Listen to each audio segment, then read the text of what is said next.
Arlington, Philadelphia, a Beasley Media Group station, broadcasting live from the Comcast Business Studios, powering possibilities. 97.5 The Fanatic and 97.5thefanatic.com. Now, it's time for the Midday Show. 97.5 The Fanatic and 97.5thefanatic.com. What's up, everybody? Welcome in. Middays. You got Bill Colarulo along with Amy Fadul and Ray Dunn today. What's going on, Amy? Hey, everybody. How's it going? Not too bad. Finally, we get a Phillies win in the books. Big win yesterday for the Fightins. Bryce Harper, is he back? Certainly looked like it yesterday. So we're going to dive into the Phillies shortly, but we just heard from new defensive coordinator for the Eagles, Vic Fangio. So they're back on the practice field today. They have 4 straight days of practice for the Philadelphia Eagles. But some things that stood out to me, Amy, from what Vic Fangio had to say. The one that jumped out the biggest is he talked about how important interior linebacker play is in today's NFL. And he goes on to say, once the fullback disappeared over the last decade, strong interior linebacker play is so important, and it's hard to play good defense without a good interior linebacker. Yep. Have we been preaching this for years to Howie Roseman or what? I mean, having the Eagles linebacker conversation is like having the Flyers goalie conversation. It's every single year, just run it right back. When's the last time you had solid linebacking core play for the Eagles? 2 decades? Well, you had it that one, the Super Bowl season, TJ Edwards. It the one. Yeah, and then they let him walk. Yeah, you heard you're saying you had it the one time. Remember the one time you had decent linebacker play? That was fun. Yeah, no, it's a similar refrain. It's you just have heard, and it's interesting because I go back to the very first time Vic Fangio was introduced. He started talking about the linebackers almost immediately and naming them. And it was obviously a thing that he had looked at the defense. He had been a consultant, obviously, before, but for the Eagles. And then he had looked at it when he got hired and thought, okay, well, it's popped out once again. For him to mention it specifically at your introductory press conference, obviously he was asked about it a bit, but, and name names. I think that he's realized that it's very important. It's obviously very important in his system as well. And so he deems it, really high on his kind of checklist of what's going to get this defense going the right way. And it sounded, according to Fangio, what we've been saying now all at training camp, that one of those linebackers is probably going to be Zack Baun. I mean, Fangio's been brutally honest, and he was asked about Nakobe Dean, and he says, yeah, he had some good practices in there. He took a step back at the open practice and then went on to talk about Zack Baun's versatility. We heard Nick Sirianni. Do you have that clip, Ray, of Nick Sirianni going out of his way to talk about Zack Baun? Oh, yeah. We've got the full version of here's the first answer, and then let's go listen to more Zack Baun. Yeah, because Sirianni's asked a question. We'll play this right now. He's asked a question yesterday. I was on the air here listening to it, and I couldn't believe it. Zack Baun's not even in the question. And listen to Nick Sirianni. Yeah, you always do stuff like that, but I think we're getting a lot of videos from our practice, right? This is what it's supposed to look like. This is what I don't think there's any better coaching point. We can talk until we're blue in the face, but coaching points are made in that film room on the field, but they're really made in that film room showing them exactly what the standard's supposed to look like, what it can't look like, and then constantly coming back to that. And it's really never personal. It's always, hey, here's what met the standard, and here's what didn't meet the standard. And so that's the video. I mean, we'll show videos, all the time, but like those are the main ones on my mind right now that are happening. And then go back to Bo, your question. I wanted to mention this guy, another new addition to our team that I think brings an element of toughness with the way he plays, with his motor, with the way he strikes blocks, is Zack Baun. And it shows not only in his, on the defensive side, but it also shows during special teams. Like, this guy is a tough dude that plays with great detail and great passion for this game with physicality. So that was Nick Sirianni. Long answer from him. I still am shocked. When Fangio first met with the media back in May and brought up Zack Baun, the first time they asked him about linebacker, it was, okay, well, maybe Fangio misspoke. And now we keep hearing it. He's getting first-team reps. Sirianni right there, not even asked a question about Zack Baun, makes it a point to go talk about his toughness and all this. Zack Baun's going to be the starting linebacker, Amy.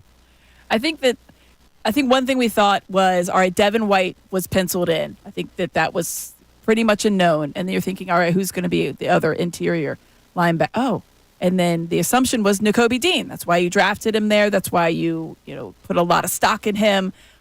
His name is brought up multiple times, the skill set, the talent. And then all of a sudden, Zack Baun.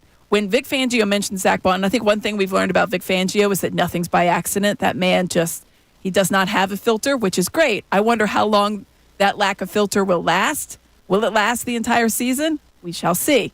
I would think after a while, people might not want him speaking as freely as he does. But hey, for us in the media, it's great. It's lovely. And as a player, I would think that it's appreciative too. I don't know if I want to have my name in the coach's mouth all the time. Maybe that's not a good thing. But at the same time, Zack Baun. We heard from Zack Baun last week. And it was, I think he seems surprised how much he's been playing at this particular role because it's not something he's accustomed to. He has not played that much at this interior line job as a starter over the course of his career. So I thought it's been interesting. Zack Baun's been surprised by it. We've been surprised by it. Vic Fangio apparently hasn't been. He's the only one. And maybe Nick Sirianni mentioning it is something he's picked up on because one of his coaches is really high on this guy. So for him to go for obviously Nick Sirianni to go back and point out a player in the middle of a different answer about a different player, about a different everything. Hey, wait, I just want to make sure I got this in. Okay. Was that necessary? Apparently it was. Apparently it was necessary. And to your point about Zack Baun, you look at his 4-year career about him not really playing interior linebacker. In 4 years, he's played a total of 212 snaps at an interior linebacker position. The last two, only 64 snaps. To put that into perspective for people, Nick Morrow last year. Nick Morrow played over 800 snaps. I was going to say, at interior 800 linebacker. is what you're looking for. So for 600 in a 4-year span, that's not very. Well, here's what just makes me nervous is Howie Roseman, and I think he's done a lot of good things, but thinking he can outsmart the league. So you go into free agency and it's, you know what? We're going to go and we're going to find a guy that nobody else knows can play this inside linebacker position, and we're going to sign Zack Baun and we're going to outsmart everybody. It doesn't usually work out that well. And Fangio, great job by Josh and Sean back there cutting that Fangio sound up already, because he talked about what I said earlier, how hard it is to win without good interior linebacker play. Could you play that clip for us, Ray?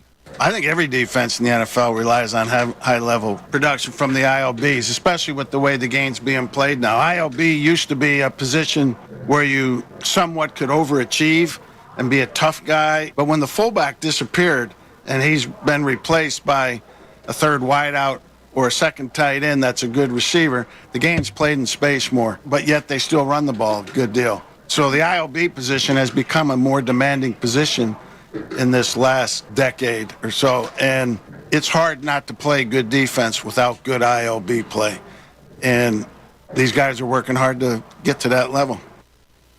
So there's Fangio. They're working hard. They're going to get there to that level, meaning no one's at that level, by the way. Yes. I just don't get it. You hear Fangio there, and like you said, he doesn't have a filter. He's very honest.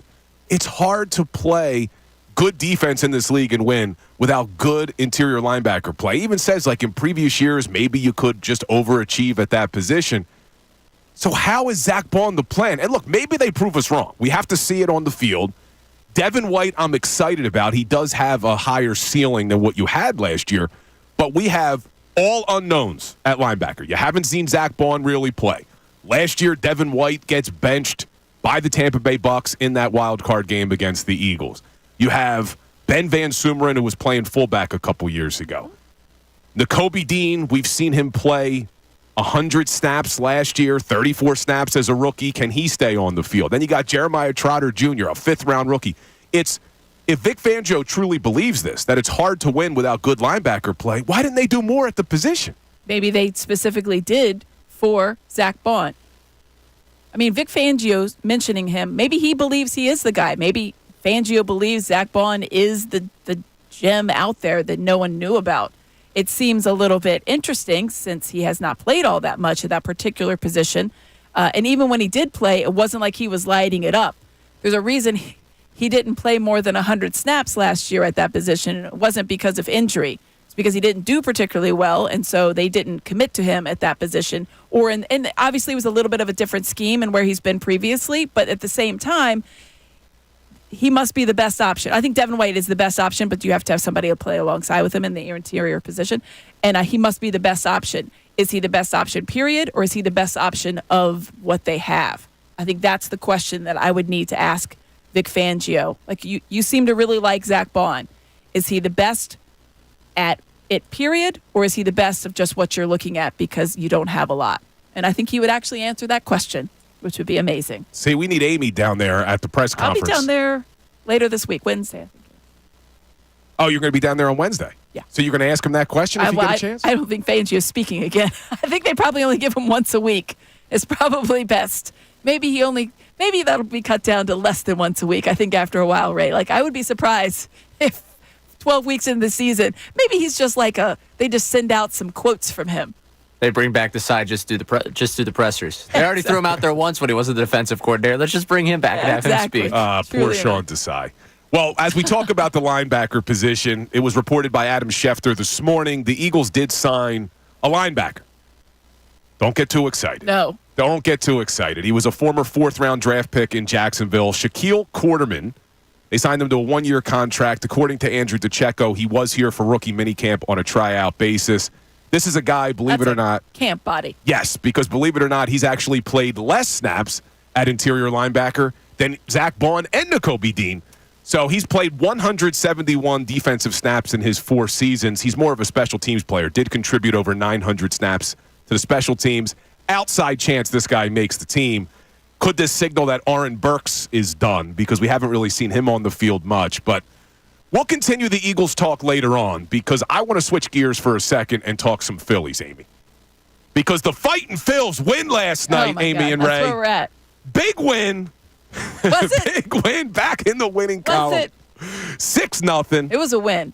Well, look, I was on the take it. air yesterday, and I said, in Major League Baseball, 162-game season, there's never a must-win. It's a marathon. It's a long game. It's not the football. It's not the NFL. But they really needed to win yesterday, right? 6 straight losses, and you got your ace on the mound in Zach Wheeler. And, man, did he show up. Pitches 8 innings, only gives up 2 hits, walks 1, strikes out 9, 0 earned runs. Not a must-win, but how important was that win for this team? That's obviously, this team, anybody that's played any level of sports at anywhere, even if it's just, the weekend warriors or whatever, when you're struggling, it just weighs on you. If you're out there playing golf and all of a sudden you hit a couple of bad shots, it's going to lead to more bad shots. I cannot imagine a guy like Bryce Harper being 1 for 24 at some point and thinking, my God, like, what am I doing? The frustration level must have been monumental. So it's a huge lift off of a lot of people's shoulders across the board when you see the stars coming to play and stepping up, and you're pitching. You knew what Zach Wheeler is capable of. I don't think that was as big a surprise. Him going 8 was very important for the bullpen and for the confidence of a lot of the team going the right way. But yeah, I mean, getting a win is very, very, very big, especially when you feel like the rest of this, West Coast road trip. Now you have the Dodgers, and then you have the Diamondbacks, and I think that's like the most important part is like just get the win and then worry about it. It's just get it behind you and then worry about the next team, because I think all this team when they were going out was, how can we get this win? How can we get this win? That's a lot to put on your plate every single time, pressing at the plate of what can I do? And obviously they're thinking that, and it can weigh you down a little bit. It definitely can weigh you down. And not only was it a big win because the Phillies needed to get back in the winning column, but the Braves lost, the Mets lost. You're back up now 6 games because you just mentioned you have some tough matchups coming up now. Dodgers for 3, Diamondbacks for 4. Then you come home, you would hope for 2 relatively easy series, but only 2 games against Miami, 4 against Washington, and then you're on the road in Atlanta. So if this losing streak continued, and they're not out of it yet, just getting that 1 win, they got to keep winning. You could be going to Atlanta August 20th, and you're a sweep away from losing the NL East. I mean, that's a little, because then you have to figure that Atlanta would win some of those games in there as well. So because if they lose, then you wouldn't move a lot. Yeah, I was looking at Atlanta's matchups because they had Miami, which you thought they would just be able to dominate. They didn't. So that hurts them. Atlanta is, I'm not a Braves fan by any stretch, but they are really, really limited. They don't have a lot right now. The fact that they're winning any games is kind of remarkable with the amount of firepower that's on their IL and pitching. Like it's really, it's pretty remarkable.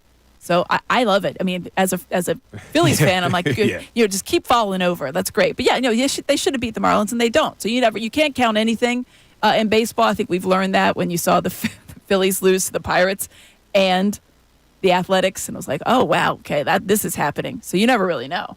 Yeah, you think you know, and then that's what you get told. Nope, you don't know a damn thing. You got nothing. But the Braves now, they go to Milwaukee, not an easy team to beat. Or no, home against Milwaukee.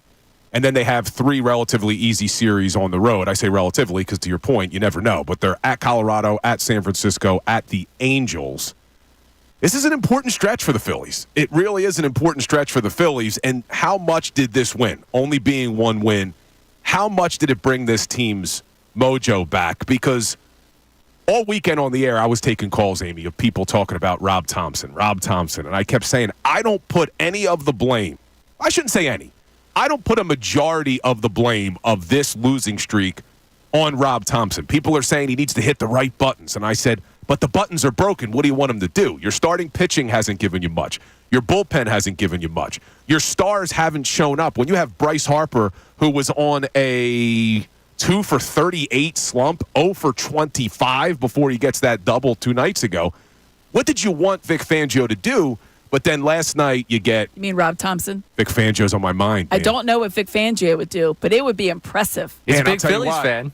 He probably has opinions on what's happening. I bet he does. And people who want Topper to maybe throw some things and yell, I think maybe you'd get that from Fangio in the clubhouse. What do you think? I don't know. Like, I just feel like he's the type of parent that would just like give you the look. Like he wouldn't yell, he would just give you the look, and you'd be like, "Well, I'm dead now, so I'm just gonna go up and give." I start cleaning up my room ahead of time because I know the look is coming. I don't expect him to kind of throw things around, but I don't know. Maybe he is. But yeah, to your point, Rob Thompson. I think that when people are frustrated, and it's rightfully so, when you saw how this team was going, and then you saw how everybody started to get a little bit of the PTSD from the Eagles season and the carryover. We all saw it on social media, like, oh, God, here it is. It's happening again. You wanted him to do something, like even one little thing, like that could have tweaked it. When you think so many things are going wrong, can the manager be responsible for one little thing that could snowball into something good? So I get that aspect. But no, I think that he pushed the buttons that needed to be pushed. The one thing we've learned about Topper over the years that he's been here, which has only been a couple, is when he commits to a player, he commits to them. Whether they're scuffling, whether they're struggling, pitching, he is locked in with them. And I think as a player, there's a lot of appreciation on their part to have a manager that sees them like that they don't have to look over their shoulder every time they botch a ball, if it's defensively in the infield, or if they're struggling at the plate, like Nick Castellanos was. Not that he was never going to bench Bryce Harper, but there was a lot of people thinking maybe you should have given Nick Castellanos a day off, and then he seemingly worked his way out. But Bryson Stott, I think he's done a good job with that and trying to. The only quibble I think anybody's had with him recently is what's going on in left field. Like, how was the outfield situation? Of course, then we have Brandon Marsh catching that ball, and I thought, wow, that was insane. If that wasn't just like Sandlot, I don't know what was. He just put the glove out there and thought, it's in this area, and I'm going to hope for the best. That's as crazy as you're going to see in professional baseball. You're never going to see anything like that. I think it's here. I'm going to hope it is. And he felt the ball, and he just closed his glove. Like, that's crazy. That never happens. I've never seen anything like that. A great analogy to Sandlot. It's exactly what happened. Just put it up there. We got it. We're doing something. Baby Ruth. You're killing me, Smalls. No, great analogy. But Ray and I had spoke last week about this little drought that the Phillies were in, and Ray said, we're going to be talking about probably September, October, about, do you remember that play that really got this team going? And could it be Brandon Marsh's lucky catch that he never saw that we look back to and say, wow, remember that losing streak? Well, after that catch, everything's looked up. Because after that catch, Harper goes yard, Stott goes yard, Bohm goes yard. They put up 4 runs or 5 runs in the next half of the inning. So could that be it? Could this be what sparks this baseball team? But look, I look at Rob Thompson, and I want to continue to talk about that coming up because, to your point, you wanted to see him do something. A lot of fans wanted him to see him do something. I think that's what's made Rob Thompson, though, so good since he's taken over is the patience that he's shown, to your point. So I want to continue the Phillies talk when we get back. We're going to get a Twitter poll up as well to see what everybody thinks. Is this going to spark this team to getting back to being one of the best teams in Major League Baseball? Phillies talk will continue. We'll also get some Eagles talk in. I'm Bill Colarulo along with Amy Fadul and Ray Dunn. This is Middays. We'll be right back. Fanatic Sports Update. Phillies finally win a game. And this update is brought to you by Topgolf. Join Ricky Boat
This 10 o'clock hour on the Fanatic is brought to you by Window Nation. Take advantage of Window Nation's 50% off sale on all style windows. Plus, make no down payment with no payments and no interest for 12 months.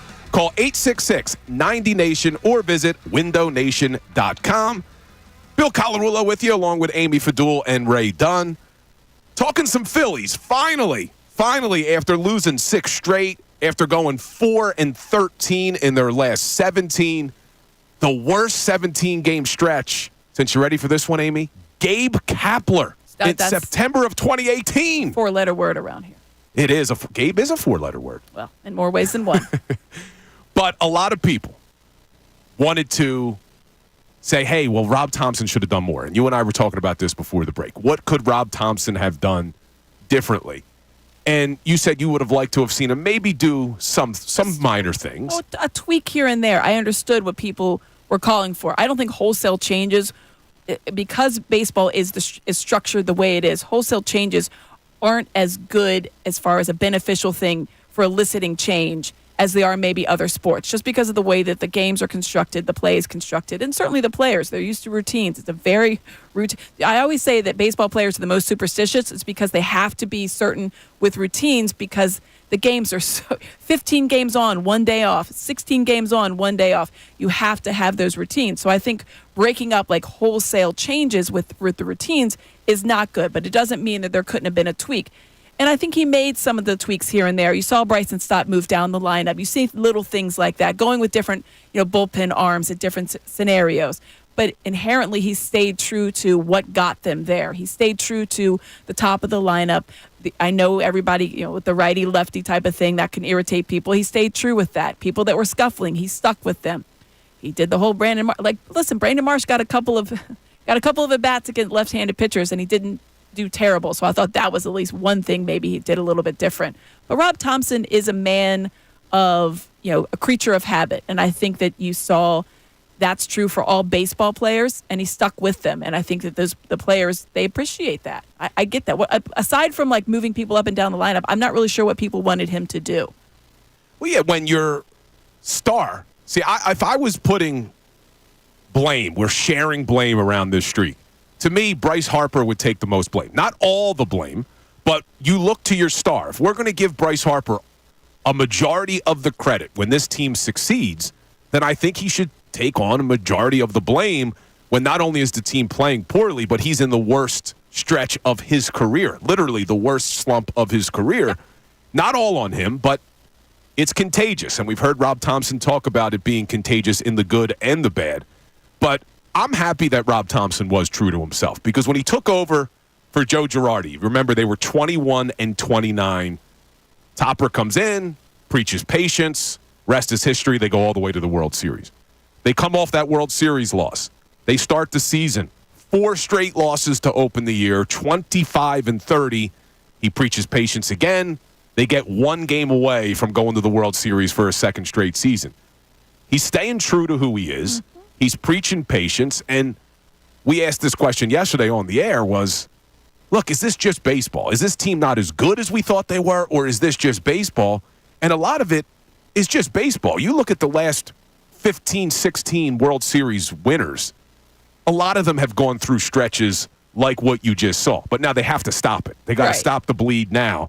And I think with Harper hitting, Wheeler obviously dominating like he did on the mound yesterday, Schwarber starts the game off. Can you ask for a better start? That's the thing. You mentioned the stars. You have to include Schwarber in there because he is truly one of the biggest leaders of this clubhouse. The guys really look to him for not just his bat, but the way that he carries himself. He is viewed as, he and Harper, as the leaders in that clubhouse. He's very well respected. He's been to the World Series. He's won it. He's been on a lot of winning teams. He has a very respected voice. And I think that when people are talking about changes, a lot of what I saw was, well, don't bat him first. They've stuck with him. He's been their leadoff man. They're not going to change that. That would be a drastic change to drop him in the lineup. It's one thing to have a guy go from 5th to 7th, 6th to 8th, whatever. going from one to wherever you would put Kyle Schwarber is not a change that I would have ever expected. And so I did not expect it when they were scuffling in this way. But Kyle Schwarber, doing what he does, he had been having a very good season, not just with home runs. We know that he can hit those, but on base percentage and overall batting average. And so I thought that seeing him going was as important as Bryce Harper going. There's a couple other, Bohm, I think, is always going to be able to get back to where you saw him. I don't think he's ever going to be a 330 hitter, but I think he's going to get closer to 300 by the things all said and done. JT was the player that I think when we talked a couple of weeks ago, Ray, it was like, that's a guy that I need to see for what he is as far as the battery mate and what he is, at the plate as well. Yeah, that was someone that I was looking to of, all right, you're getting back from injury. It's time to start clicking into gear. Time to start getting yourself going. Because I do look at those, really 5 high-priced guys as we need, and really 4, because Castellanos to me is, if I count on him, I probably have bigger issues because that means those other 4 aren't going. Yeah. I needed to see those guys really start to get themselves going. And Schwarber, Turner, Harper, Real Muto. And Schwarber starting off the game with a home run, and I kind of had that feeling, oh, they're going to do it to me? Yep. They're going to do it to me? Is this it? I was scarred by it Sunday before when I saw 2 Schwarber home runs and they still lost. So I wasn't totally, I'm not going to pretend like I was totally back. Yeah. Then Marsh makes that catch and the 8th inning happens. So I'm like, all right, yep, we're good. We're good. back. Welcome back. Could that be? And look, it's only one game. We understand it's only one game. But in light of how bad things were, is this going to be the game that now gives them their mojo back? And I think, Ray, we put up a Twitter poll today. Yeah, we did. You can vote at 97.5 The Fanatic. Do you believe yesterday's Phillies win will bring their mojo back? 35% of the people are saying no. 65% of the people are saying yes. Man, we have such a football mentality towards our baseball team, though, don't we? One game, and 65% of people are saying, we're back, baby. We're back. We are back. However, I do tend to agree. I think that this team was starting to press. I think they were starting to squeeze the bat a little bit harder, Amy. I think even the pitching staff was starting to grip that ball a little bit harder. When you're going through as bad of a streak as they were going through, and we hadn't seen really a slump that bad, I think Girardi got fired the last time they had a worse 20-game stretch, if I'm not mistaken. I had that written somewhere. I think that was the last time they had a 20-game stretch like that, Ray. Girardi got fired the next day. Because I think it started the season. It was like the first half of the season. So when you're only looking at 50 games and you have like a a stretch of 1 for whatever it was, you're going to get fired. Yeah. It was the first time. It was the first time they had lost 12 of 16 since May of 2022, and Girardi got fired 1 game later. Yeah, he did win his final game. People do forget that. He won his final game. They had a day off. Yes. And the next day they come in and fire him. Like, just kidding. Because they had the 24-hour reprieve. Oh, good job. You're actually not going to keep your job, but you're going to keep it for 24 more hours. We're going to fire you on your off day. So people forget. You got fired on your day off. And then he wins one. The one day, that one win, technically they started to bounce back right before Rob Thompson. Some people are saying Nick Maton came up and won them that game, and then the rest was history. Those are just what some people are saying. I would never give Nick Maton all the credit for that summer, but some people were back in that time. I don't know who those people are. Yeah. But I do think, even though it was only one game, it was the way they won. It was the way they got back to Bryce Harper doing his thing, because I do think a lot of it was, if you go back to the Yankees series, Amy, Bryce Harper had the game on his bat 2 of those games where he comes up, and if he gets a hit, if he gets a hit, it's over. Own eyeballs. Oh, you were in the house. I was there. With the family. I was there on Wednesday, and I thought, this is it. It's going to be the start of the amazing day. They're going to walk this off. And it was not. It was the opposite. And there was a fun plane ride to Seattle, and everyone's going to be happy. It was just, and you thought, there was the at-bat, there was that at-bat, and there was the next at-bat in Seattle. His very first one, where it's either his first one or second one, where he struck out without swinging. And I thought, yikes, like, what's happening in his head right now? He's on a streak that he's never been on. But watching him in person and looking at those pitches that were coming out, because we had vantage right down the pike, and I thought, certainly he's going to swing at some of those. Certainly he's going to be able to see this. And he just couldn't. He just looked like he was completely lost to the plate. And it's just not something you're used to seeing from Bryce Harper. I had all the confidence in the world. I thought, well, this is not the end of this is not the end of Bryce Harper. He'll be just fine. It was just frustrating in that moment with all these stinking Yankees fans around. I'm like, just shut them up. Shut them up. That's all I wanted them to do. I wanted the Phillies to shut up the Yankees fans, and they did not. And that was probably the word. It reminded me of when I used to live in Baltimore of going to an O's game and how it wasn't that many because the Orioles are good now, but when the Orioles were slumping and they would play either the Red Sox or the Yankees, it wasn't even close. It was like 75-25. Well, This was like probably 60-40, 65-35, 65 Phillies. Yeah. But that's just an obnoxious group. But even with the Orioles good this season, the Phillies fans took over that stadium. Yeah. They did. Yes, they do. They're not as passionate. But it did frustrate me that there were so many Yankees fans. And it's coming on the heels of all those Knicks fans Exactly. at the Wells Fargo Center. But Philadelphia fans made me feel better when 50,000, I say that kind of questioning, 50,000 showed up for a practice. Not sure it was really 50,000. I think that's a skewed number. Maybe a little bit. Maybe a little exaggerated. Maybe in the fours, but it was still a lot. They still always have a lot to go out. And that's a great thing. I liked when they started doing that a number of years ago, the open practice. I thought it was a decent way to try to give something back to the fans for the Eagles because people loved when it was at Lehigh because they could go and experience camp. They could go experience the Eagles players. And there's a lot of people that they can't go to games, whether it's the cost, whether it's the timing, whether it's just the full dayness of getting down to the stadium and whatever else. I thought, all right, well, this is good. And so I've enjoyed that. So I like when they have 45, 50,000 come out. I think it's always a great day. I like when I get to go over there and see everybody. And they've done a couple of them now. Yeah, I wish there was more, but we'll see what happens. But we do want to throw the question out to all of you, even though it was only one game. Do you think this brings back the Phillies mojo? You can get in 610-632-0975. Send us a text. Make sure you give your name to Ray so we can give you credit for your text on the air. But I also want to tell you, today's show is a takeover show. Topgolf is taking over this show. It's powered by Topgolf. Give the new Sure Thing a swing at Topgolf today and score an order of free wings. So, Amy, apparently Topgolf has a new driver called the Sure Thing that could even correct my swing. Well, that would be something. I should go try it. I was just at Topgolf. I should have tried it. Well, you know who else is at Topgolf right now? I do know. Our man, Ricky Bowe, checking in from Topgolf. Yo, Ricky. What's up? I'm live at the Topgolf up in Northeast Philadelphia, located at 2140 Byberry Road. It's in Philadelphia. So, yeah, I mean, I got to tell you something. It's pretty cool. This new club, the Sure Thing, it's not a joke. Because as Amy knows, she's seen my swing before, and she knows I could spray the ball with the best of them. This thing, I can't spray it. I'm telling you, and I was trying. I've been trying to slice this thing. I can't do it. So, I mean, Bill, yeah, you got to get out there and use it. Amy, I'm sure it would. Yeah. You're just a great golfer. Well, that's high. Very high compliment. Yeah, I got a nasty slice, Ricky. Nasty slice. You can't slice this thing. I'm telling you right now, you cannot slice this club. Dylan, on the other hand, he could pretty much slice anything. He's taken some shots with it. But, I mean, for the most part, if you hit the ball solid, it's going to go. And it's pretty cool. And for me, like being a guy who slices, like you said, Bill, I didn't think that was possible. Bobo. But it's called the Sure Thing. It's at Topgolf. It's powered by Callaway, correct? Yeah, powered by Callaway. So it's pretty cool. I mean, you can hit the ball a lot more solid and in the air. It's a 20-degree loft. How far do you hit it? Because I know how far you hit your regular driver. I'm hitting the back wall. I figured you might be because Ricky can really launch it. He's 300 yards easily without missing. But you do have a tendency to kind of, spray it a bit.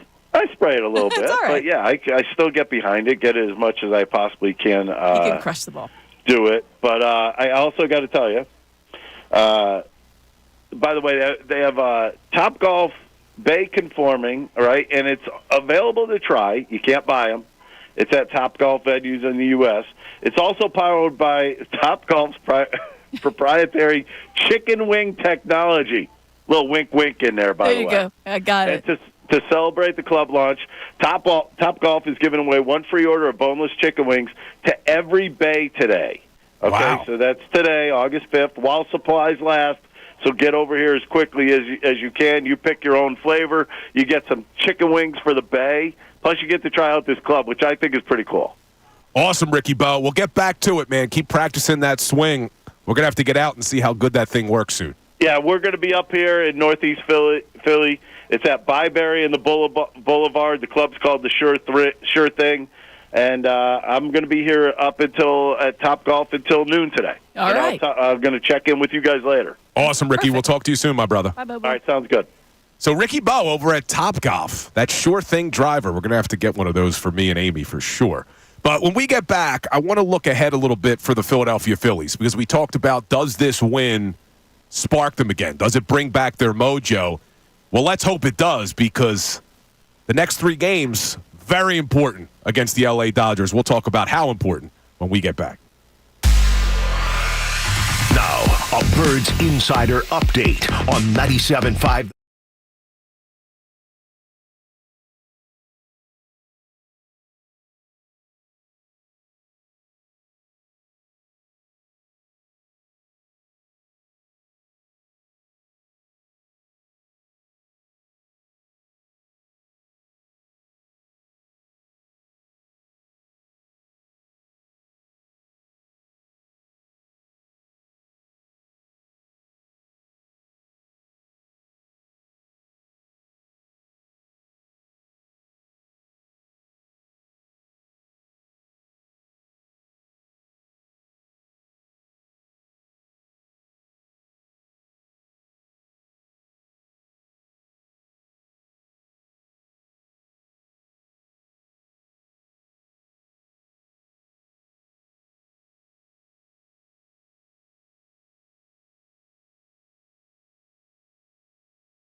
Bill Colarulo along with Amy Fadul and Ray Dunn today.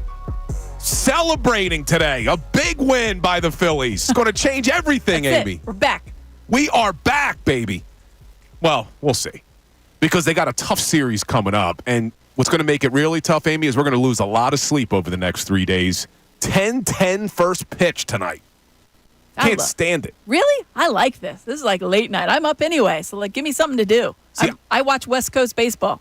See, I'm okay with 9 o'clock start, put the kids to bed, get the game. But then that 10-10, I don't know, that extra hour, it's a tough one, Ray. Oh, it's beautiful for me. Yeah, I love 9:40 to 10:10. I enjoy watching a Phillies game, to begin my night, and then once I get done there, maybe cracking open a cold one, sitting there for the West Coast game, getting everything prepped for the next day. This is nothing different for me, aside from the fact I'd have to make it to the 9th inning now. There's sometimes, I'll be honest with you, some of these relief pitchers on the West Coast, I don't get to see a lot of you. I make it to the 7th inning. It's all right, time for bed on this one. Time to call it a night. This time, I got to be sure that I'm up for all 9 innings. But I'm excited. Well, you got to be up for all 9 innings because it's such an important series. Let's talk about how important it actually is. This Phillies team's only a game and a half up on the Dodgers right now in the National League. And I think all of us would agree, yes, you got to get to the NLCS. But if you do, I'd much rather have 4 games at Citizens Bank Park as opposed to 3. Oh, yeah. So this is big. And doesn't it matter, too, for their series split, Ray, on how this all goes? They need one, and then they've got the potential they swept tiebreaker. The Dodgers. Yeah. So as long as they win one, they would have the tiebreaker. Correct. Just need at least one. And you also will leave this series with a lead in the National League if you grab one. So because it's a 2-game swing.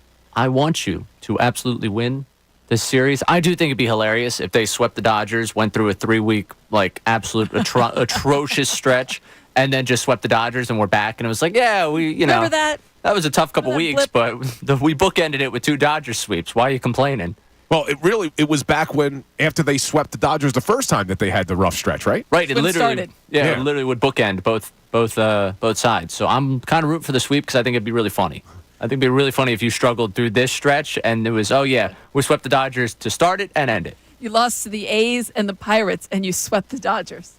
Works for me. Yeah, baseball. I'll take it. That's absolutely baseball. Makes a lot of sense. Well, tonight they'll go up against a righty, Tyler Glasgow. Now. For now. Nope. No, Glass now. Glass now. Oh, what'd I say? Glasgow? Yes, that's a Scotland. I wrote it wrong. Oh. No, I wrote it wrong in my notes. You're very excited to go to Scotland. Yes, I was. I wrote it wrong.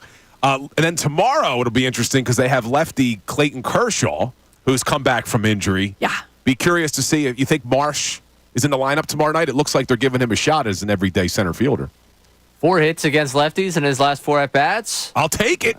Old friend of mine's laughing at me right now. Yeah, which means he's absolutely not going to start against Kershaw. Yeah, because it would make too much sense. Yeah. He probably, I don't know. He probably will. He might. I mean, I think at this point they might give him that chance. If we're talking evaluation periods and 10 days of figuring everything out. I love those 10-day evaluation periods. We're going to get evaluation with him. He's got to be somewhat familiar with that outfield out there.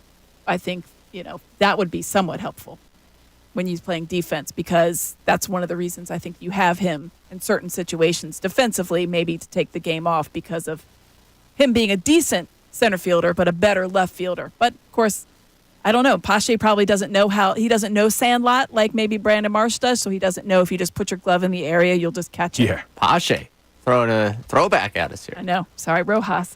They're the same person. They're not. Rojas is a better baseball player. Hey, thank you, Christian Pache, yesterday. Yes, that's big right. 2 RBI single against the Braves. There you go. That's right. Finally helping the Phillies win. There we go. We'll Just take took him it. being on a different team. And That's helpful. during this little rough stretch, though, for the Phillies, I wasn't concerned. I did think it was just baseball. But where my concern lies, Amy and Ray, is what Ranger Suarez is going to look like when he gets back. And we got an update on that. It doesn't look like he will be coming back on this West Coast trip. It's saying the better bet is that he will be back for the next homestand, which would be against the Marlins or the Nationals. For me, that's the most important thing. Yes, I want to see them win a game against the Dodgers to raise point so that they can have the tiebreaker. But I'm just looking ahead. Ranger's got to look like Ranger. If this team wants to do anything in October, Ranger has to be 100% healthy and get back to being – he doesn't have to be as good as he was. That was kind of not sustainable. but I need to know that he's healthy and that arm's rested. Yeah, I get not bringing what. There's no need to rush him back. Not that it would be rushing him back to come out for a West Coast trip where he could maybe only made one start, depending on how healthy he gets. So just wait. Make sure it's 100%. We saw the same thing, with when they've had Trey Turner or JT Realmuto coming back from their injuries. But I think that if he's back and he can get back to where he was and back being, physically okay, then you just need him to be able to do somewhat of what he was doing before. I don't expect him to come out and be the guy that was 10-1 with an ERA under 2. I do expect him to be the guy that can eat 7 innings for you strong and only give up 2 earned runs. I think it's realistic for him to have, a sub 3.5 ERA. I think that's realistic. That's what I need to see. I don't need to see a guy that when he starts to lose his composure, it just really snowballs. I think some of it had to do with no JT Realmuto when he was struggling, when Ranger was struggling. But I think a lot of it was having him. He wasn't the calm, cool, collected, relaxed type of Ranger Suarez. That's the one thing that's been his calling card, certainly when he started the season as strong. Nothing seemed to rattle him. And then when he wouldn't get a couple pitches, he was missing his spots.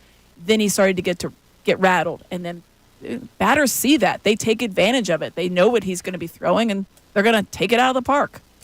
Yeah, I hope when he comes back, he looks good. And you mentioned JT Realmuto. He's got to get back to looking good. He still doesn't have an extra base hit or an RBI since coming back from that knee injury. Let's hope he's okay, because this team is too talented to continue this streak, but injuries can certainly affect them. And I know there were people who wanted to see Rob Thompson do some different things. We talked about that earlier. But when we get back, I want to switch gears and talk about another coach that a lot of people in this city wanted to see do some different things, and that's Nick Sirianni. Because down the stretch last year, a lot of people questioned how strong that culture was. Well, is Nick Sirianni already starting to establish a different culture, a stronger culture with the 2024 Eagles? We'll talk about that coming up next. Fanatic Sports Update.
WPEN HD1, Burlington, Philadelphia.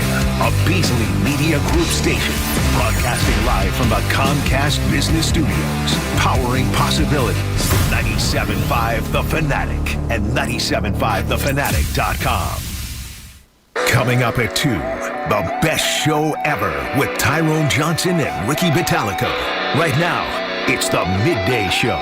97.5 The Fanatic and 97.5thefanatic.com. Bill Colawillo and Amy Fadul along with you today on Middays, produced by my man Ray Dunn. Spent a lot of time in the first hour talking about the fighting Phils, finally in the winning column. A lot of fans were calling for Rob Thompson to make changes to the lineup, bench players, do different things, but he stayed patient. But as we talk about Rob Thompson doing some different things, we got to take a look at the other coach in town, and that's Nick Sirianni. Because I don't have to remind anyone, I know everyone's sick and tired of hearing about the collapse last year. I am as well. But what you did see last season was how strong of a culture does this team actually have? That was something that Sirianni, you thought, was very good at. When he came in here, he preaches culture a lot. We know his core values. Ray loves them, can recite them by heart. What are they, Ray?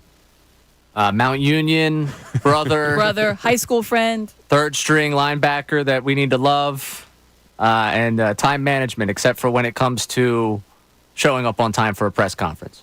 I believe those are the 5.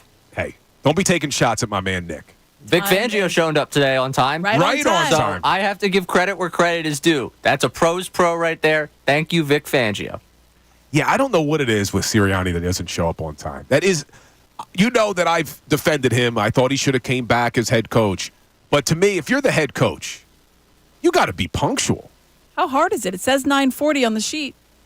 Well, It's not like you're just driving in there. You've already been there. It's not like you're game planning an offense or anything. You got the time to get there on time. All right, enough with the strays, Ray. Walk over to the tent, fella. Can you believe that we're going to have a whole fall of you and I going back and forth about Nick Sirianni? Well, hopefully it's Just going to be a very warmed good up. fall, and I'm not going to have to defend him because you're going to say, you know what, Bill, you were right.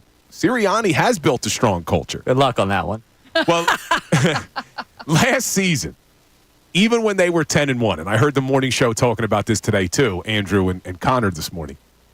Even when they were 10-1, they didn't look like they were having any fun. And I credit a lot of that to the Super Bowl hangover. It's difficult trying to get back. You look at everything through the lens. Are we good enough? Are we good enough?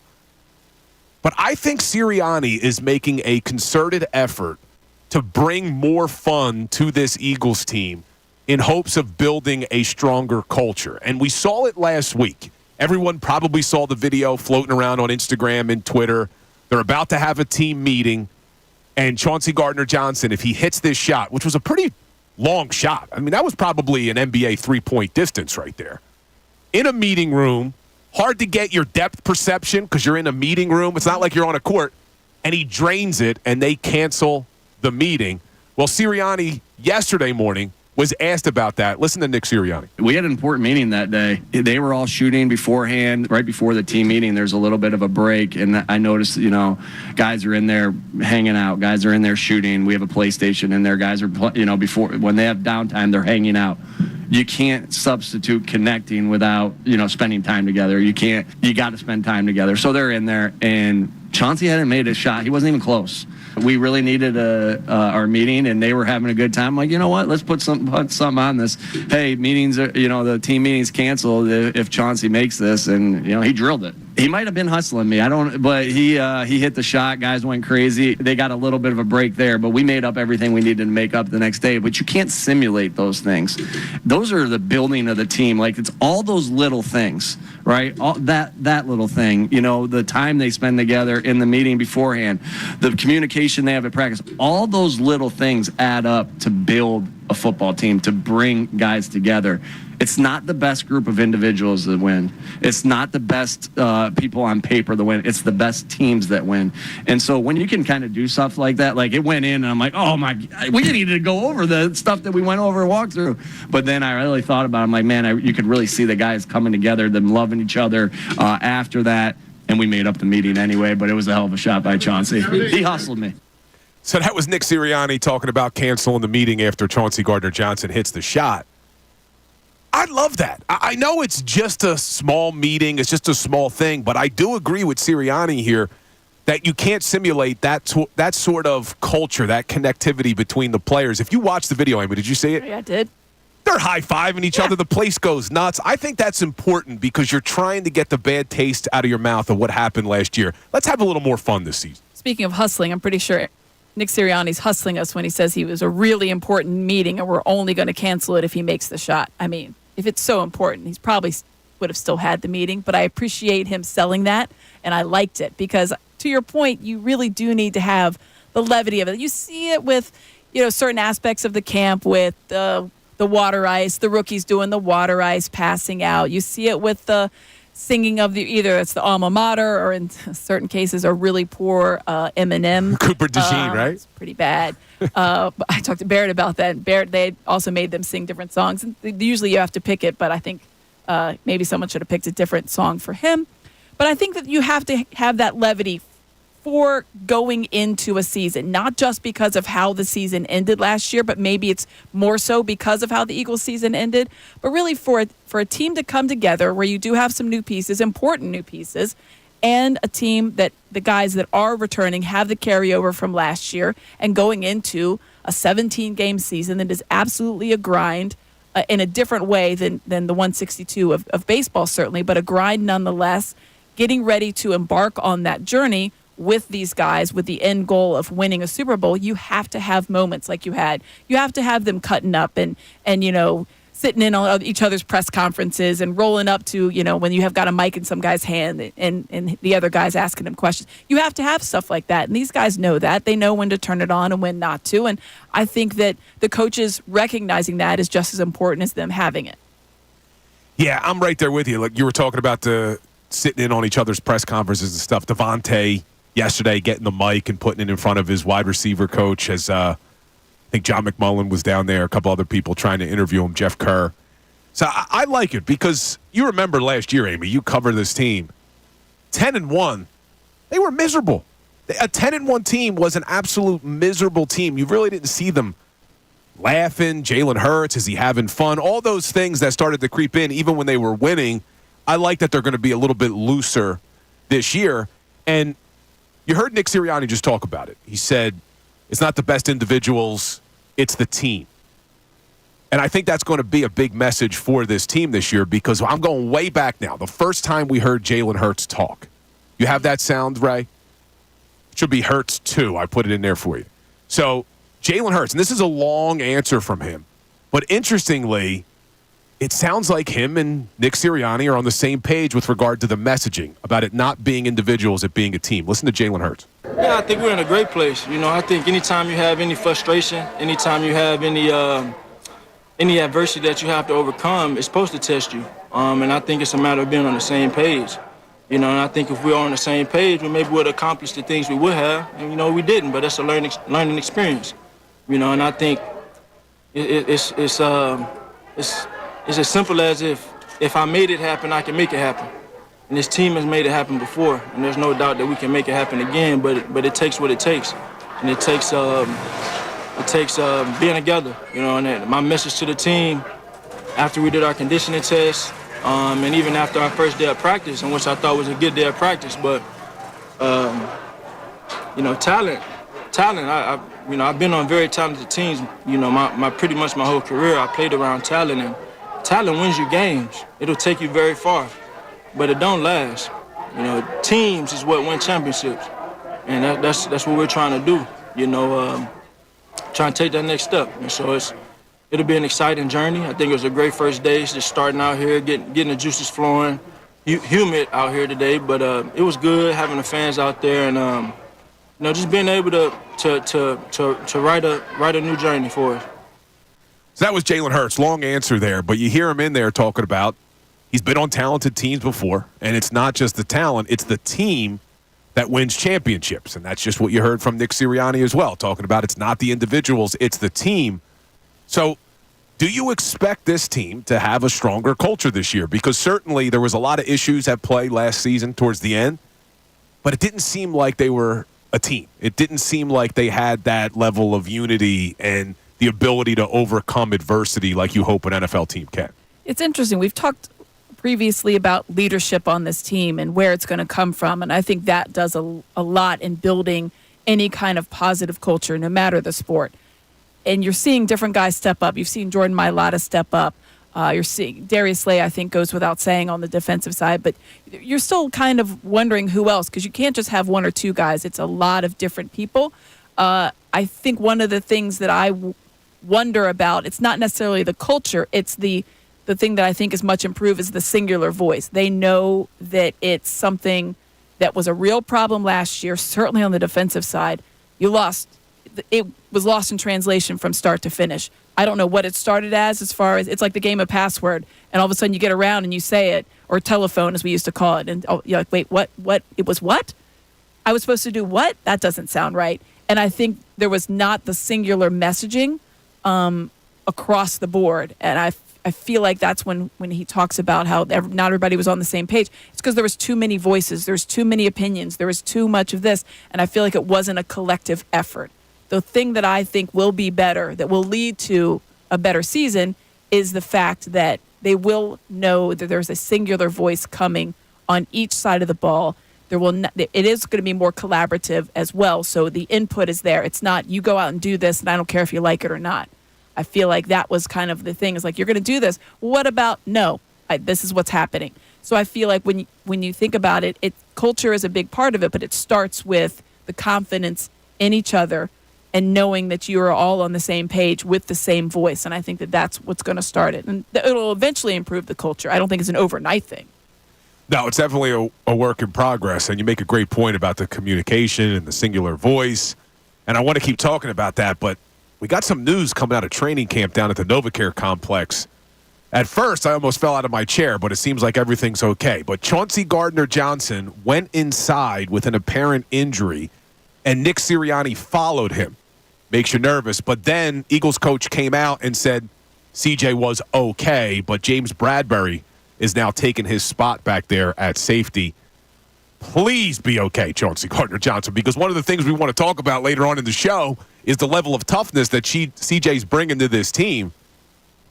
Man, this is my problem right now. And when we got to the toughness, I was going to talk about this, but we'll talk about it now. We're relying on Chauncey Gardner-Johnson a lot. He has not been healthy the last 2 seasons. Reed Blankenship, who's going to play next to him, has never played a 17-game season.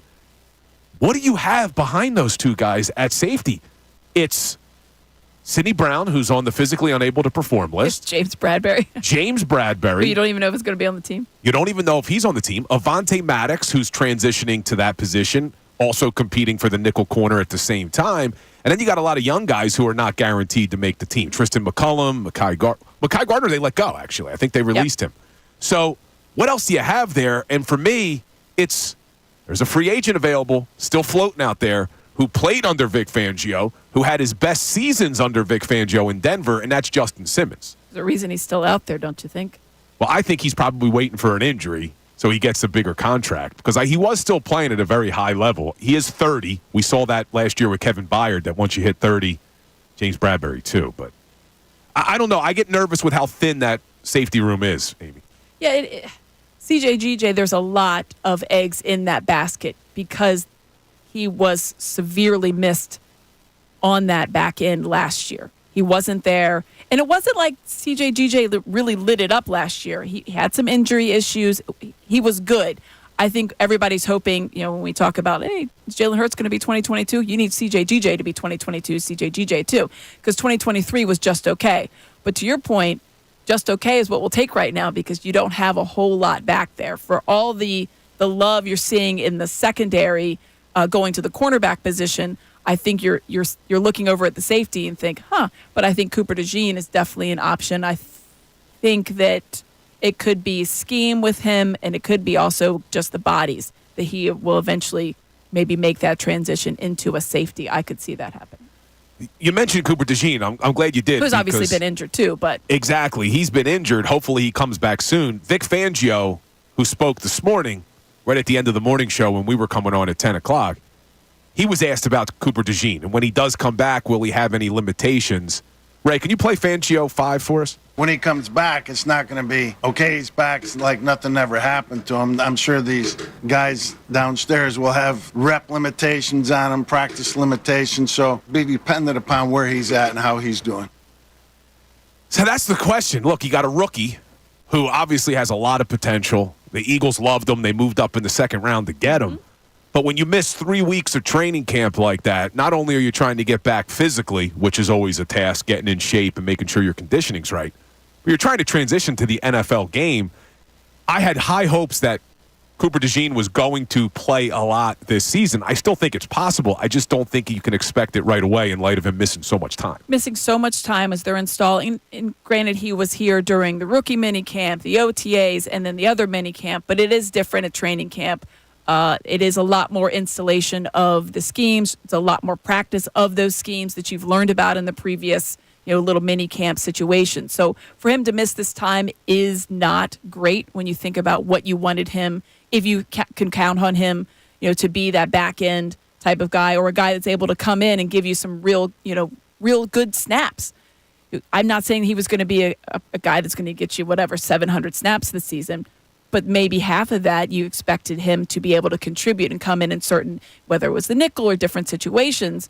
And now you're wondering, can he still fulfill that role given the amount of time that he's missed and in a very important amount of time? It's not like he's missing the last half of training camp just to try to get healthy for the season. He's missed the beginning of it when you're really working on all of these things and they're trying to get them in finite detail. So it's disappointing for him. I think that he will be able to. I'm not concerned he's not going to be able to come back and play at a high level, but it's tough making the transition from college to the pros and missing weeks on end of a time where you should be able to get on the practice field.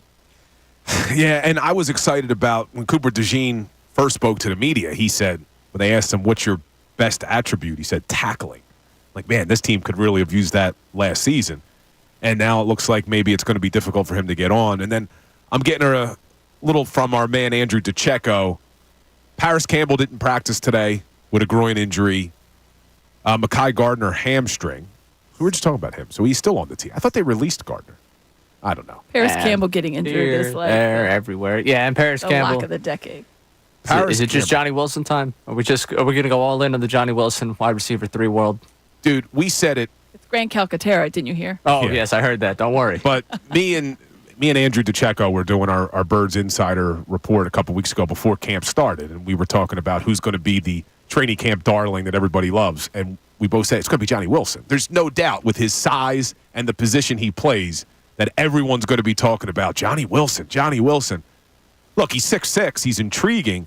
But at the same time, he didn't do much in college. He was at Florida State. It wasn't like he was dominating in college for you to make that transition to the NFL game. But we'll see. But it's always the receivers that everybody loves in training camp. It was Paul Turner. That's right. Friday, we have to get our Paul Turner preseason award nomination. Yes, because Friday night, first preseason game. Yeah. Can't body. No. Paul Turner. You know who it's going to be? We missed out on a 1,000-yard receiver with Paul Turner. It's Britton Covey, you guys. It's Britton Covey. Britton Covey. Well, so Andrew DiCecco, who's down at the practice field now, does a great job covering the Eagles for us here. He's going to be here around 1 o'clock. So we're going to have him jump in and talk about some of his observations from practice today. But he's been high on Britton Covey. So it's not just fans. Yeah, he thinks Britton Covey's got a real shot to win that slot receiver job, Amy. I appreciate Britton Covey's attention to what he needs to do. He talked about how he watched different players in Kellen Moore's system, specifically Cole Beasley, and how he utilized, I'm not going to call them negatives, but he's not the tallest guy, Britton Covey, right? So he has to do different things. That's being nice. Okay. I mean, I think I'm taller than him. But either way, I like that he's looking at the similar body size. And he mentioned, and he immediately said, it's only because he's similar height. Devontae Smith. And what Smitty does, he knows that Smitty is both faster and everything else, but a slight body type. And that's what Britton Covey is. And he looked at Cole Beasley, who was not as slight, but how he was worked in Kellen Moore's system when he was in Dallas. And he's trying to take a lot away from that and try to turn his game into something like that. I appreciate that. I would have some concerns that that's the third wide receiver for a lot of things. But I have no doubt he could do it. I've watched that man punt return last year, one of the best punt returners in the league last year, by the way. Yes, he's like a crash test dummy, though. Yeah, that makes me a little nervous. But hey, you've seen very successful slot receivers across the league in years past that are also slight and not typical wide receiver body type. So you never really know. But that's my bet for third wide receiver. Covey getting crushed on punt returns is only going to take a new level when he's going over the middle of the field to catch a pass. It's actually like terrifying. I'm scared for him. Yeah. There's some big guys on the field over the middle for poor Britton Covey. But hey, maybe he'll surprise everybody. And we'll talk to Andrew DiCecco coming up with that. But I want to throw the question out to you because we started this segment talking about Nick Sirianni, the culture last season, not looking as strong as we thought it would be because that's something Sirianni really prides himself on. But it looks like this team's having more fun already in training camp. You just get this sense that there's a different vibe around this team. Do you expect this team to have a stronger culture this season? You can get in 610-632-0975. But coming up, I want to talk about Chauncey Gardner-Johnson because he does have to go in at the NovaCare complex today. Thankfully, Sirianni said he looks like he's going to be okay. We'll give you updates as soon as we get him on that. But Sirianni spoke yesterday, and Chauncey Gardner-Johnson spoke yesterday about the toughness that CJ is going to bring to this defense, something that severely lacked last year. I want to talk about that coming up next.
Bill Colonwillow, Amy Fadul, middays here on 97.5 The Fanatic.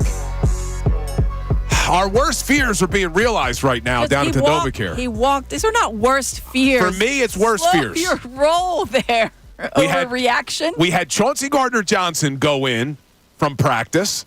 Now we have Cam Jurgens going in with a trainer from practice. You're right. Maybe I'm overreacting. Walked off. It could be anything. It could be cramps. It's hot out. Get a little fluids. Well, look, Andrew DiCecco is going to be checking in probably around 1 o'clock. He's down there. We'll get all the updates on these potential injuries. But Amy's being the voice of reason today. Thank you, Amy. I do have to appreciate the practice has gone on for 90 minutes. This has got to be like the second longest practice they've ever had. They're practicing too much. It's too much practice. Get them off the field. Oh my God. Get them off the field. It was 5 seconds too long today, apparently. Yeah, get them off, Nick. Get them off. Well, we're gonna have to talk about that coming up too, because there's a lot of conversation this morning on the morning show about whether or not these guys should play in the preseason on Friday. But we'll talk about that. What I want to talk about now is one of those guys who went into the Novacare complex, who we heard was okay, and that's Chauncey Gardner-Johnson, because we just talked about the culture and how that didn't look like it was strong towards the end of the season. That defense also lacked swagger and toughness last year. I don't think there's anybody who watched a single Eagles game who thought, oh, yeah, this defense is tough. Not only were they in the bottom of the league in almost every single category, they had nobody that wanted to come up and smack you in the mouth. Yeah. That San Francisco 49ers game, Deebo Samuel had literally been talking trash on your entire team for a year, and you let him come into Lincoln Financial Field. It looked like nobody even wanted to touch the guy. So what does Chauncey Gardner-Johnson now bring to this team? Well, Sirianni spoke about him yesterday. Listen to Nick Sirianni. Chauncey just brings an element of toughness to this football team.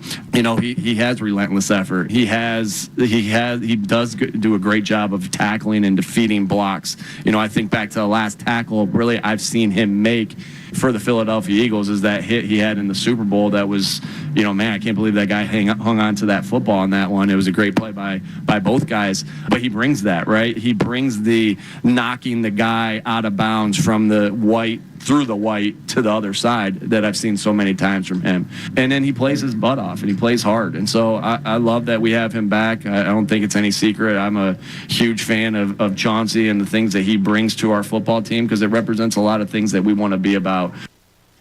Certainly, you're going to have better safety play this year, assuming these guys stay healthy. I have my concerns. Chauncey hasn't stayed healthy. Reed hasn't stayed healthy.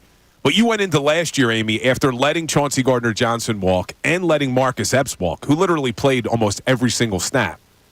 And you started the season with the likes of Terrell Edmonds, Justin Evans. Well, yeah, you had to go out and get guys.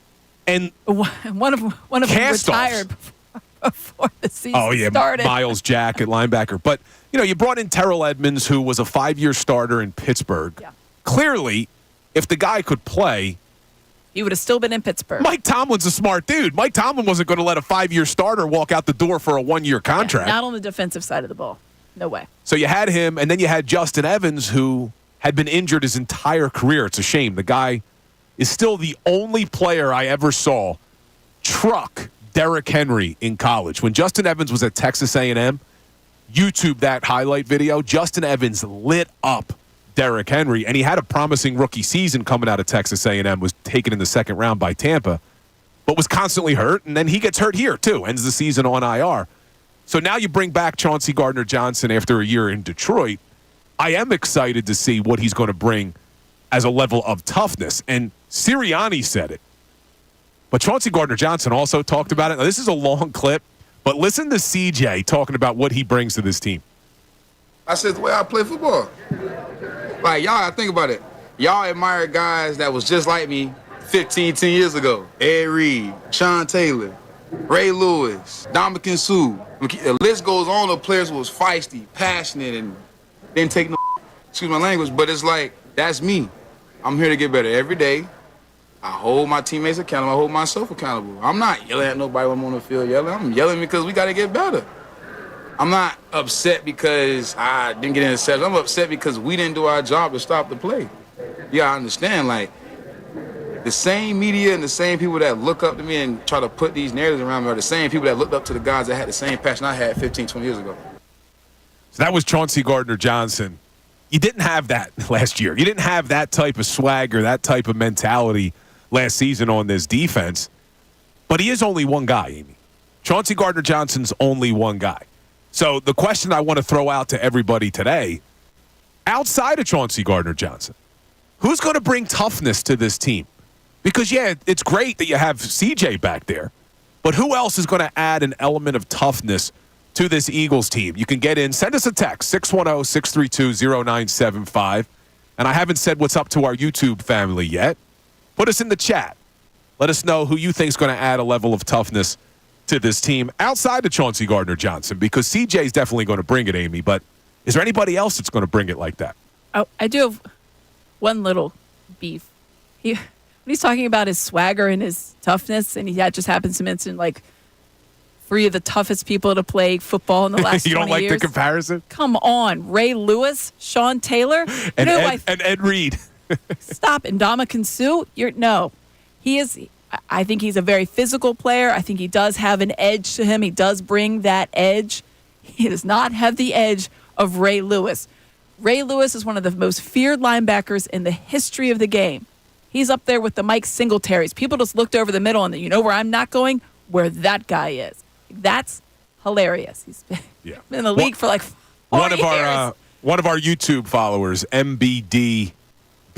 Yes. Alphabet soup. Who always checks in. He says, hey, CJ, let's take a breath. You've been on 4 teams in 4 years. I appreciate you, but let's not get carried away. But to his point, hyperbole, removed from it with naming stuff. Oh, you guys love Ray Lewis and Sean Taylor. That's me. Okay, it's not. But he is tough, and he does bring an extra element. So I think that that's important. So when you're looking at one of the reasons the defense struggled, even in that 10-1 start, and obviously it was really exacerbated at the tank at the end, was they did not have the fear factor. People were not terrified of going over the middle. People were not terrified of throwing the deep ball because there was no real threat. There was no real recourse.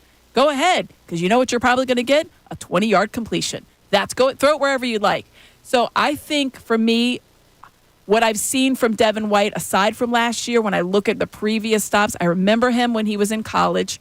I really liked him coming out of college. And then the first couple of years, I thought, well, here's a guy that can bring a certain level of toughness. I think he had some issues last year, but then I thought, okay, there's a reason that he was there. He's a little bit longer in the tooth than maybe people would like, but I think he's a guy that can bring that edge. He certainly has won the championship. I think he's been on very good defenses. I think that he's a guy that can give you a little extra edge when it comes to kind of establishing that defense, that fear factor, if you will.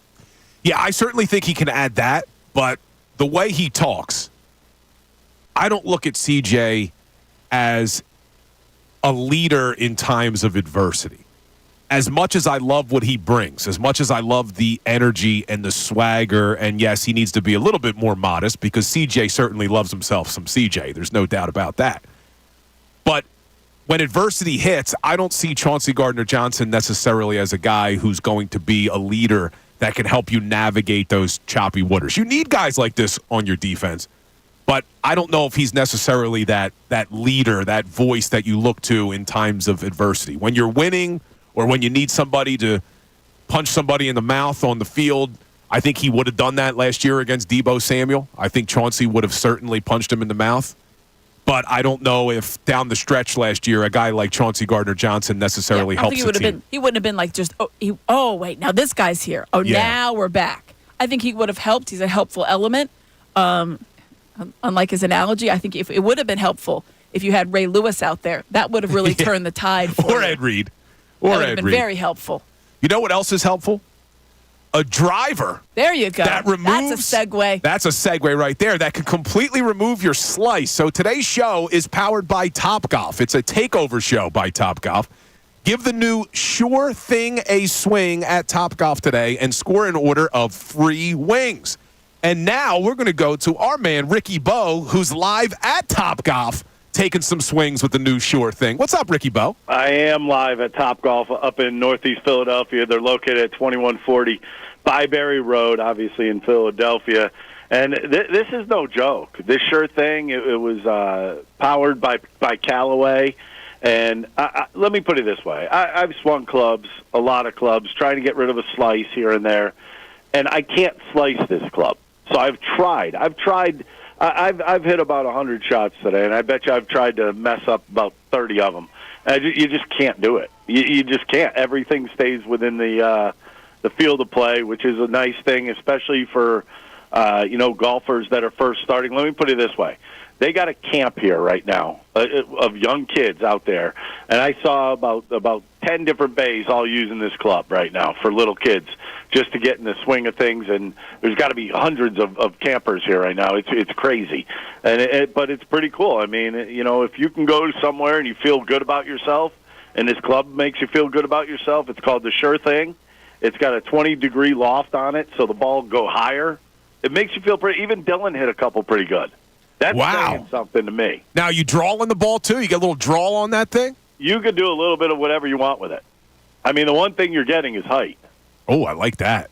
You're getting a lot of height. And the other thing that you kind of came out and said, you come here up to midnight, right? Up to midnight tonight. You come out to Topgolf on Byberry Road up in Northeast Philadelphia. You try out this club, you get free chicken wings. Oh, for your bag. How are those wings tasting? The wings? Yeah, we just had some. They don't stink. They're good. They are good. They are good. By the way, guys, I'm going to put somebody on the phone. His name's Ken. He's the director of operations up here in Northeast Philly at the Topgolf. He's going to give you some more. All right? Sure. What's up, Ken? Hold on. Hold on. Hi, Ricky. Oh, Ricky's still there. Hey, guys. How are you? Hey, Ken. What's going on, man? Not too much. Thanks for having me on. And thank you for letting me have Ricky and the Fanatic team down here at Topgolf, Northeast Philly. He absolutely crushes it. So, we thought the club was going to slow him down, but he's still getting to the back net. How much is he paying you to say that he's crushing the ball? Only a few bucks. Nothing big. So, but he's an excellent golfer. So that definitely helps our cause here. Tell me about this Sure Thing club. It really does help take a slice away? Absolutely, yeah. So it's got a little bit of a bigger head, shorter shaft, so you get a little bit more control, a little bit more forgiveness when you hit the ball. So regardless of, if you hit it right in the square in the center, a little bit on the toe, it's still going to go pretty far and it's going to get up in the air. So you have a chance of hitting any target possibly on our course here. And then the chicken wings, how many has Ricky downed since he's been there? Just a few. He's the whole team's getting to enjoy a little bit of it. We have enough to go around for the whole day. So anyone that wants to come out and try out the Sure Thing, any type of flavor you want, we give one order per bag. It's a great thing for us. And tell us where you are again. What's the location of the Topgolf? We're 2140 on Byberry Road, Northeast Philadelphia location. So come out and enjoy us at Topgolf, and we're open until 12 tonight. We have wings pretty much until the end. And when during the weekends, we're open till 1. So even for those late night crowds and any social event, we have everything possible for everyone to have a great experience here. Awesome, Ken. We appreciate it. Tell Ricky Bo we appreciate him as well. And you guys enjoy yourselves over there. Absolutely. Thank you, guys. Much appreciated. Of course. So that was Ricky Bo and Ken checking in from Topgolf. As they're on, I get a text from my wife. I want to go to Topgolf. So we may be going to Topgolf today, I guess, when I get off the air. So, Bridget, you want to go? Get ready. Love Topgolf. Yeah, I was just there. It is a lot of fun. You don't have to be a golfer either to enjoy it, No, which they got is nice. fun little games you can play and aim for different things. I always get there, try to take it seriously, and I'll put a real course on where you can play the course, and then I realize, you know what? I stink. Let's play Angry Birds. Yeah, exactly. What are we doing here? Yeah, what are we doing? Well, when we get back, we're going to continue the Eagles conversation because we heard from Chauncey Gardner-Johnson, Ed Reed, Ray Lewis, Sean Taylor, that he thinks he is. But he is going to add a level of toughness to this defense. But who else is going to add that level of toughness? Because Chauncey Gardner-Johnson hasn't necessarily been the most durable player over the years. Outside of him, who can add a level of toughness to this defense? We'll get into that coming up next. ESPN's Adam Schefter. I just think it's going to be a sounder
Welcome back in middays, 97.5 The Fanatic. Bill Colarulo along with Amy Fadul and our man Ray Dunn today.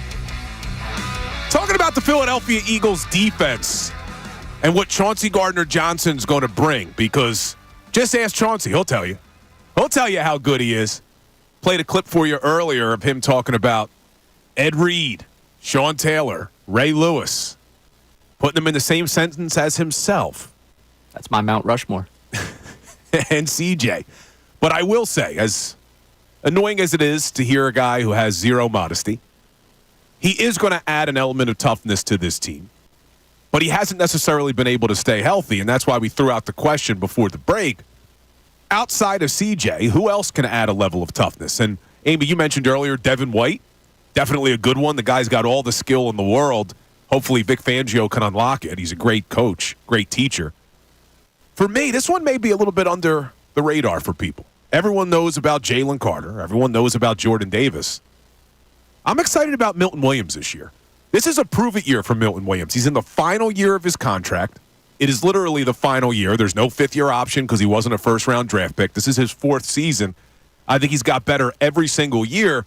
And I think in Vic Fangio's scheme, and now that Fletcher Cox has retired, I'm ecstatic to see what Milton Williams is going to do. Vic Fangio loves Milton Williams. Tried to trade for him. Yeah, we actually have that audio. Good segue there, Amy. Oh. Fangio 11, Ray. Oh, there it is. See? Listen to Vic talking about my man Milton Williams. Yeah, I like Milt. Milt's a good player. He's solid, both versus the run and in pass rush. He's a guy that I've, from afar, have liked that the Eagles have had. In fact, they tried to get us to trade for him last year in Miami, but how he wouldn't do it. But I like Milt. Milt's a pro. Man, I love his honesty. I wanted him. Yeah, you never hear Coach. Yeah, we tried to trade for him last year in Miami, but Howie wouldn't do it because he's too smart, in my opinion. But that's the guy for me that I think is going to bring a level of toughness outside of Chauncey. But a lot of people on the lines who want to talk about CJ's comments. So let's go to Silver from Germantown because he wants to talk about it. What's up, Silver? I was going to call you CJ. What's up, Silver? You're on the Fanatic. Yeah, don't call me that. Yeah, what's going on, man? All good. So what'd you think about CJ's comments? I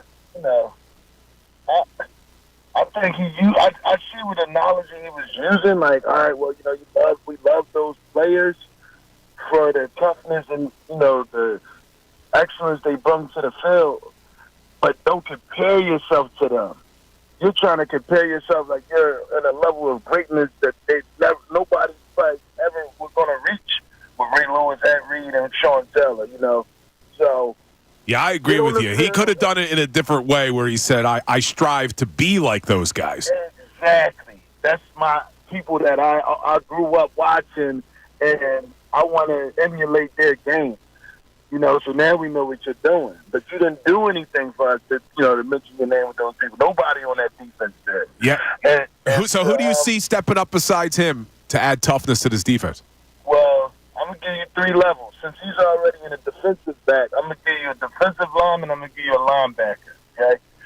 And I'm going to start off with Jalen Carter. I know you're listening, calling you out. You're the leader of this team. You're the best player. We need you to step up. And you got another level. And I got another level of linebackers. Devin White, you've been there before. You won a Super Bowl. You know what it feels like to be on top. We need you back. Appreciate the call, Silver. Great call. And I think we agree with him on his point about CJ. Be a little bit more humble, but I understood what Chauncey Gardner-Johnson's trying to do. If you're going to name players that you want to be like as far as toughness, why not go for broke, right? It's like, hey, I want to be really good at golf. I'm just like Tiger Woods. So don't start small. I Amy. don't mind Go it. big. Ray Go likes big. it. Let's go for it. I like Ray the likes mentality. Yeah, You it's better than the alternative. Right. Like, is he going to sit there and say, yeah, I'm a tough guy, but I'm not as tough? I'd like to be like Clay Matthews. Yeah, no. But, Ray, to Silver's point, and I agree, you could do it in a way where you're not saying you are those guys. I don't think that's him, though. It's like saying Vic Fangio, get a filter. No, yeah, it just I'm doesn't good. happen. Right. I think that's part of the experience with CJGJ. I think that's part of what he is. He's going to give you that. That's the mentality that he kind of embodies. And if you want the swagger back on the defense, you want the toughness back on the defense, you got to take the side of oh, yeah, he's just going to say some things. You know, he's going to call Philadelphia fans obnoxious on his way out, and he's going to come right back to this organization and say that he fits in. Yeah. You know, like that's he who hated he us because we're obnoxious. Yeah, well, we are. We're obnoxious. We can be. I'm obnoxious. I'm hand up. I'm very obnoxious. Absolutely. I'm yelling at everybody sometimes. Yeah, so I don't think that. Like, I understand we would love the modesty and, you know, I'm just trying to be like some of the greats. No, you know what? That's not who he is. He's going to throw himself out there. And I, for one, love the mentality of, yeah, I'm amongst those. I'm amongst those players. I have the same mentality of those players. You love those players. I would tell you, CJ, you got to stay on the field to start to have the career that those players have had. But I am so excited for him to be back in that locker room. I am so excited for what he brings beyond just the fact of what he is as a safety, what he brings to practice, screaming at guys, yelling at guys, because, hey, this is what you're going to get during the regular season. You're not going to have guys that are just, oh, yeah, that's my team on the other side. You know, we're just going through the motions here. No, there's nothing going through the motions about this guy. I really, really enjoy the edge he brings. And he was, a year ago, what I was clamoring for them to bring back. If there was one thing I could have had that offseason, it was just bring back CJ Gardner-Johnson. The fact that he's back, I'm so excited. I'm glad that it seems like he's okay, because that would have ruined my entire day. I'll be honest. I probably would have shut down back here. Mike would have been off for good. Yeah, let's hope when we talk to Andrew DiCecco, we get a little bit more of an update on Chauncey. But, yeah, Sirianni said he's going to be okay. And I want to talk about what Ray just said about he needs to stay on the field, Chauncey Gardner-Johnson, because we'll take a look at him throughout his career, because that's not something that he's been able to do. And I want to continue that conversation about not only the toughness CJ is going to bring, but who else is going to bring it, because it can't just be one guy. We just had a caller tell us Jalen Carter, and he said, well, Jalen Carter, you're the leader of that defense. I'm actually not in agreement with that. I'll explain coming up next. Fanatic Sports Update. Phillies finally win a game. I'm Ray Dunn. This update is brought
Phil Colarulo along with Amy Fadul today.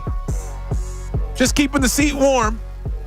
Mikey Miss coming August 12th. I'll be sitting in this chair. You'll be sitting over here. And we'll be playing some musical chairs, I guess. I will not.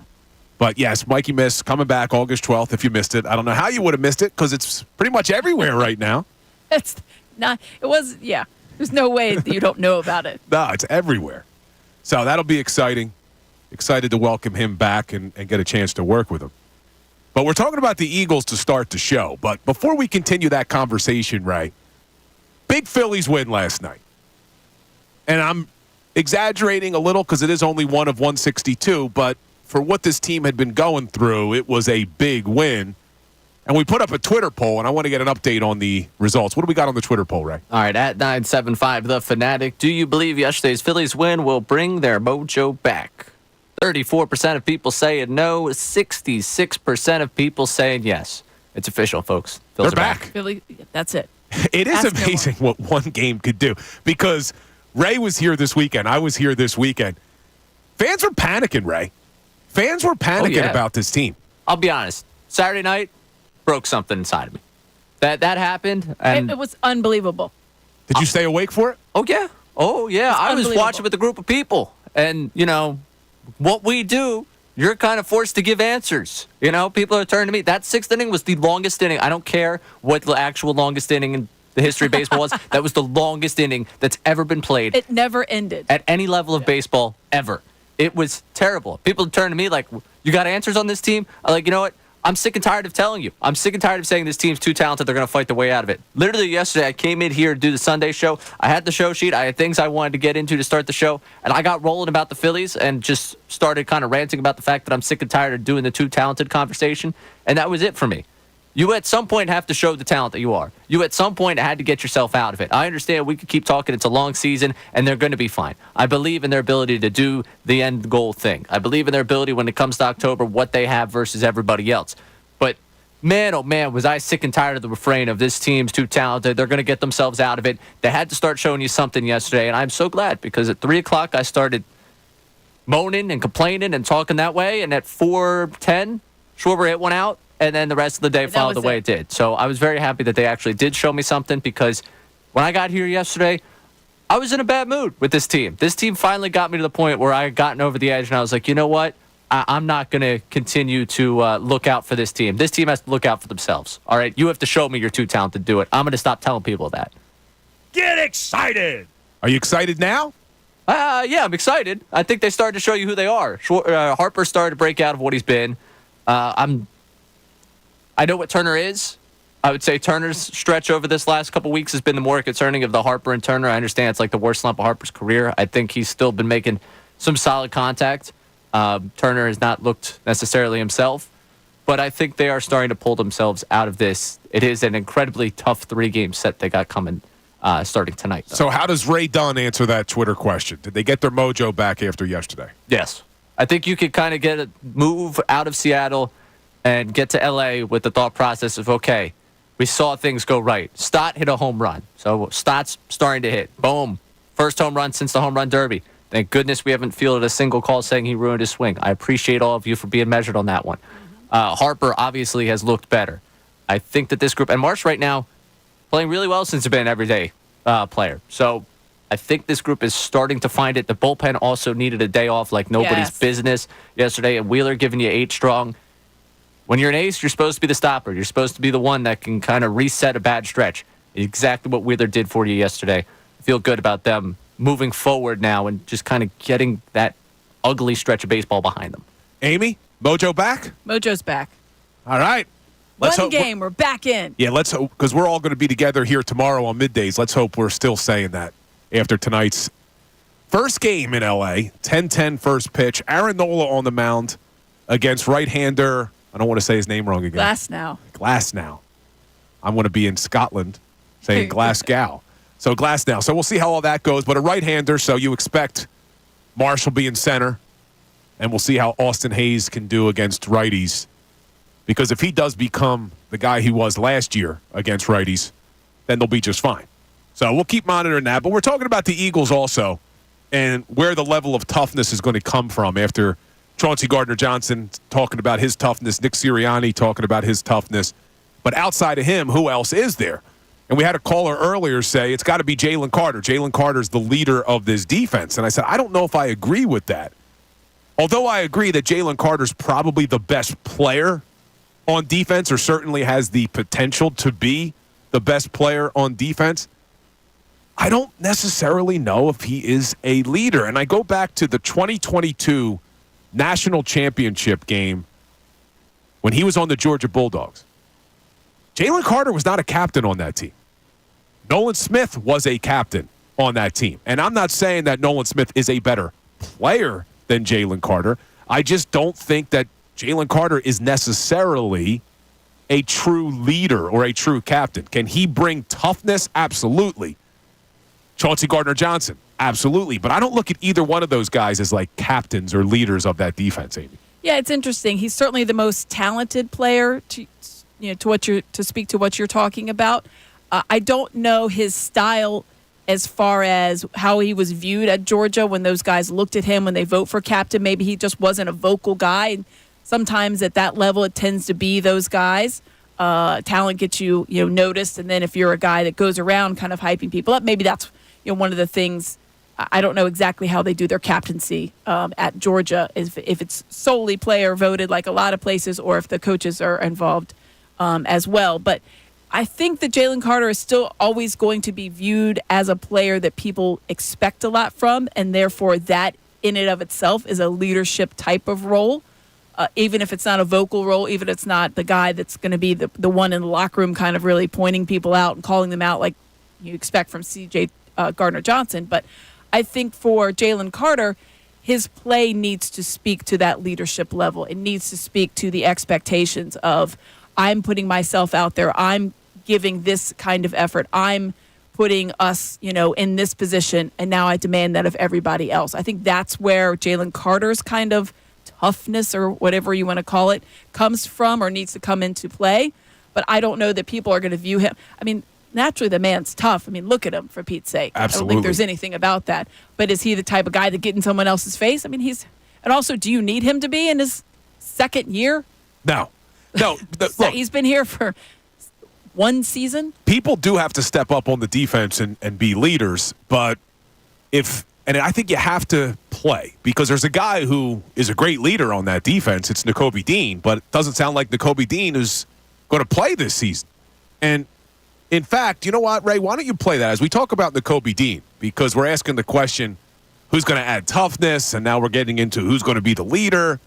Well, Zack Baun keeps getting the starting reps. And what's going on with Nakobe? Well, Fangio, no filter Fangio, was asked about Nakobe. This is what he had to say. I thought Nakobe had the first few days of practice. I thought he played really good and took a step back a little bit in the stadium practice. But overall, he's been doing really good. Took a step back at the stadium practice. That's interesting that Fangio found the need to throw that out there. Let's be honest, the stadium practice, not really a real practice. It's not a full-on practice. It is. So why throw it out there? Why Fangio have to say to the media today he took a step back? He's clearly talked to the players about it, and now he needs everyone else to know about it. Listen, if your coach calls you out too much, that is not a good thing. And maybe that's something he feels like is going to light a fire under him. I'm not really sure why you would need to.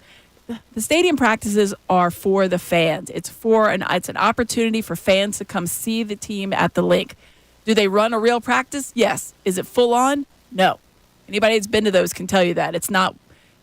If you ever went to Lehigh or back in the day Westchester and you saw those practices, there's times where it was like a physical practice and you break up the fights and there's guys going at each other. The link practice is like a showcase practice. Here's the practice. It's more than a walkthrough, but it's not a full-on, full-bore, let's really, knock each other's heads off. So it's not good if in the open practice you have a coach calling out a player. And I feel like for Nakobe Dean, that means something. If I hear it today, like, oh, my coach is talking about me, and I'm sure he heard it after the open practice, like, this is not good. Yeah, I'm sure Fangio's not a guy that holds back on what he says to his players. So Nakobe, I'm sure, heard it. It is concerning to me, though, because you looked at the defense this year going in, and we kept asking the question, not only where's the toughness going to come from, where's the leadership going to come from? And Nakobe had potential to be a real leader on that defense. They were hoping that last year when they anointed him as the starter and they gave him the green dot before camp even started. But when you can't stay on the field, or you can't now look like you can't even get on the field, well, Nakobe can't be one of your leaders. And he can't add that level of toughness from the sidelines. So that's why we're asking the question today, outside of Chauncey Gardner-Johnson, who else do you expect to bring that toughness to the defense, something that they severely lacked last year? So send us a text, 610-632-0975. And I think we got a text on the board, right? Yeah, we do. Mike from Marlton actually checking in with an idea that takes away from any player beyond CJ Gardner-Johnson, saying sometimes, Bill, it just takes one guy bringing in the toughness and swagger to create an infection that everyone catches and gets behind. I don't think he's wrong there. But here's the problem. If Chauncey Gardner-Johnson does what he's done the last 2 years, you're not going to have that one guy all season.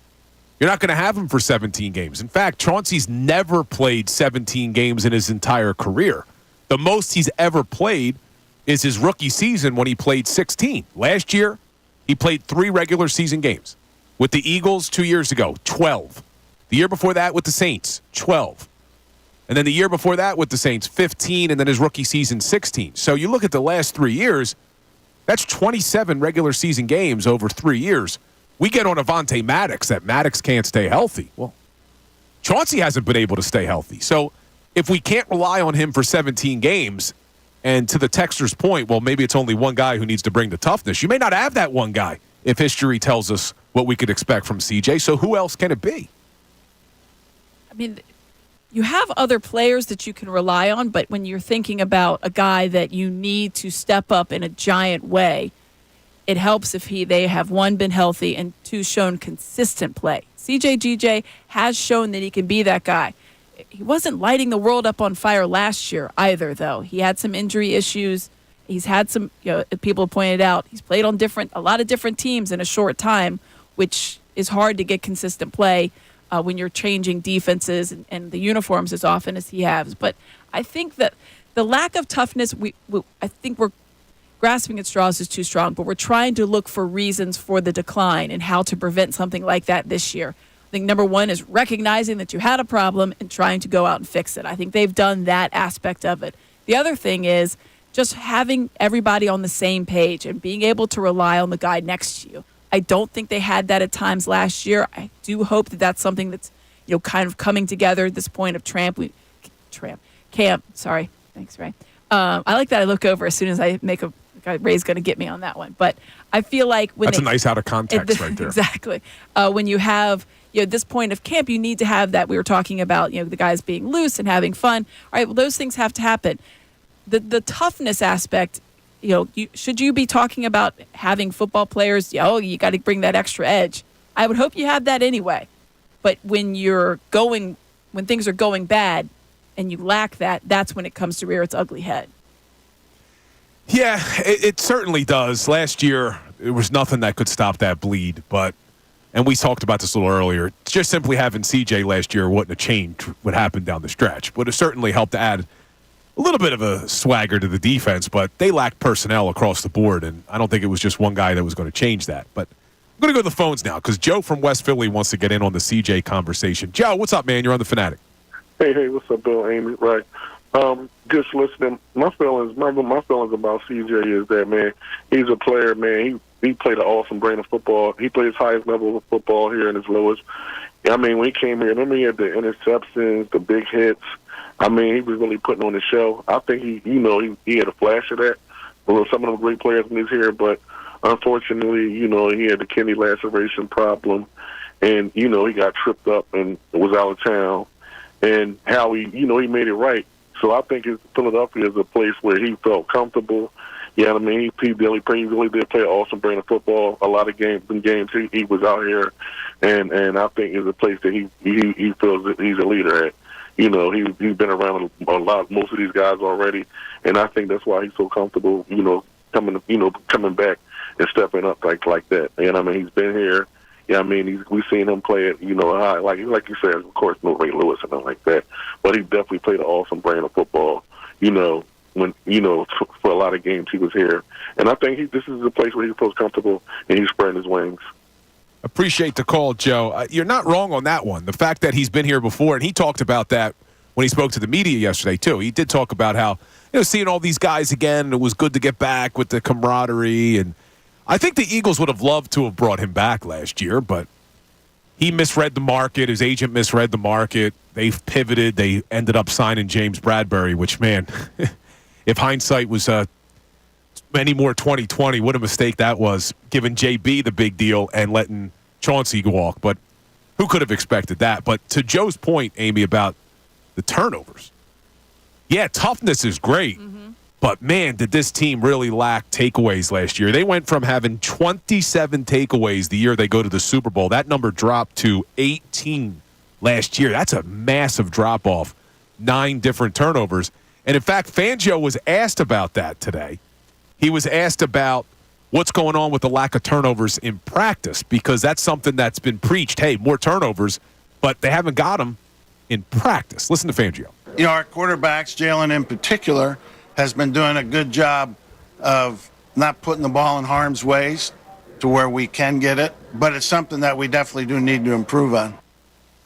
So, good things in there. They're not getting them because Jalen's protecting the ball. Because as much as we talk about takeaways are needed on defense, Jalen has to protect the ball better. You don't want takeaways during your own practice. Let's be honest. I don't care if this defense ever gets a single interception during training camp. I don't want that. Obviously, I'm being facetious to a certain degree. But, no, you don't want your quarterback throwing to your own defense. You do want to give him a realistic view of what it's going to be like to play against a high-level, very aggressive, physical defense. And I think that's what they're working towards, kind of the flying around, when the ball is in the air, trying to give a lot of different looks so you keep the quarterback off guard, so you try to get the turnovers happening. There was no activity. I know we've spoken a lot about how inactive at times the offense was. Nothing over the middle, not very creative. Defense was quite stagnant as well. There wasn't a lot of aggression. There wasn't a lot of flying around out there, and so no one was scared to throw the ball. Literally anywhere. You could have thrown it over the middle, deep, short, whatever. Chances of it being completion were very good. Chances of it getting yards after a catch were even better. Yeah, when you're the second worst team in the entire National Football League against the pass, you have a lot of problems on that back end. And we'll see what happens this year, because it's not just toughness. They need to clean up a lot of areas. I think Vic Fangio will do that. But what sparked this whole thing was Sirianni talking about toughness, Chauncey talking about toughness, and we threw out the question to all of you, outside of Chauncey, who else is going to provide the toughness to this defense? And you can still get in on the text board, 610-632-0975. What do we got, Ray? Yeah, Christian from Widener checking in that he agrees with you. Don't really think of Chauncey as an Ed Reed, Brian Dawkins caliber type player. I do think he brings that extra toughness and swagger to the defense. I think Jalen Carter can add that, maybe a little bit of Sidney Brown once he gets back from injury. Oh, Sidney Brown's not a bad one. That's another one that's unfortunate because he gets hurt week 18 last year. Tough one. I think he would have had a big role on this team. Now, surprisingly, he mentions Sidney Brown. I was really surprised to hear Reed Blankenship, and I don't have the audio for you, but last week, Reed Blankenship made it a point saying he wants to grow as a captain. Like, that's something he really wants to do. Could you see Reed growing as a leader on this defense? Why not? I mean, at this point, are you looking for here's a guy that was undrafted, kind of seen as like, hey, a camp body, outside chance, maybe special teamer, and then works his way into a starting role. I think that there's a lot of respect there for players that look at a guy that took that path, that trajectory of undrafted, seen as like maybe an outside chance of making the team or going to be a special teams guy if he does, and then working into the role he has. I think anybody can be a leader. I think it's how your peers view you that makes you that leader. I think that there is a good, healthy amount of respect for a player like Reed Blankenship, given his path to where he's gotten. I don't know that I would need Reed Blankenship to be the leader for me, and that's nothing against Reed Blankenship. I would expect it more from a higher level of guy, and that doesn't mean necessarily what they were drafted, but a guy that's more involved into the defense. Like a Jalen Carter would be a more usual suspect for me, not because he was drafted higher, but because of his role in the defense. That's nothing against Reed Blankenship, who I think is a very fine player. And I think the Eagles think he's a fine player because Clearly. they extended him and they didn't have to. There was no reason for them to have to extend him, but they did, which means they probably have high hopes for him. But today's a takeover show. This show's been taken over by Topgolf. It's powered by Topgolf. Give the new Sure Thing a swing at Topgolf today and score an order of free wings. We've been hearing from Ricky Bowe, who's been checking in, who was down at Topgolf earlier. He told us that Sure Thing driver, anybody can hit it without a slice. So definitely check it out. And you get free wings. Doesn't get much better than that. But coming up next, I want to continue the toughness conversation, but I also want to switch gears a little bit, Amy. New kickoff rule. We got our first look at it in the preseason and the Hall of Fame game, but I'm not sure that it's going to work. And there's a head coach in the NFL that agrees with us. We'll get into that coming up, and I also want to ask Amy's opinion, something Ray and I went back and forth on do we need the players, do we need the starters to play in the preseason? So all that coming up next. Fanatic Sports Update. Phillies finally win a game.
Welcome back in Middays. Bill Colarulo, Amy Fadul.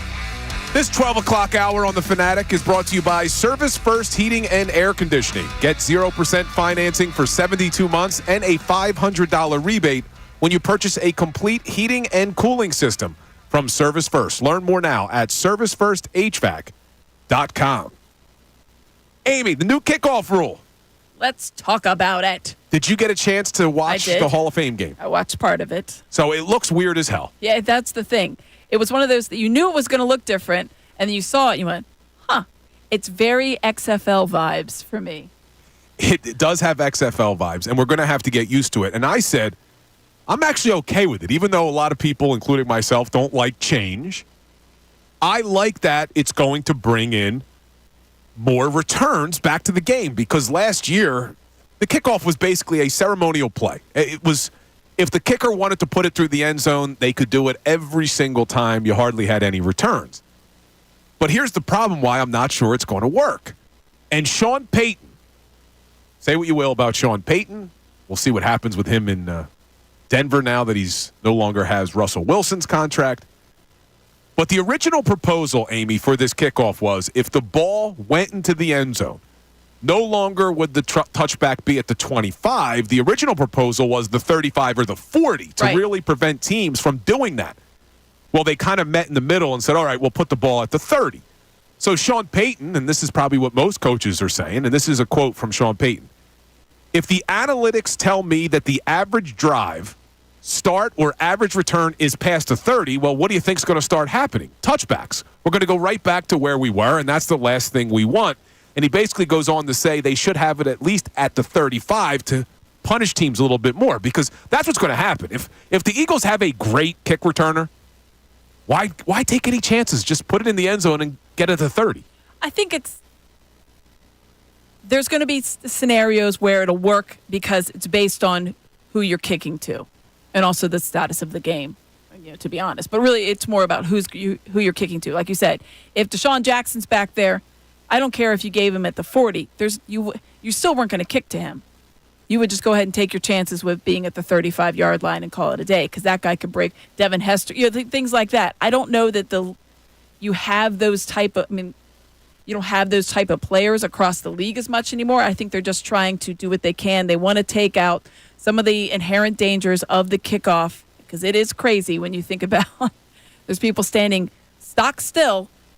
A gentleman just caught the ball, and he's had people just running full force at him. On its face, it's like, what is this, gladiator? Like, whatever. But I feel like if you really wanted to penalize or take the idea of a return out of the equation, you would have had to move it up more than 30. 5 yards to me doesn't deter it enough. I don't understand. What's the 5-yard head start for?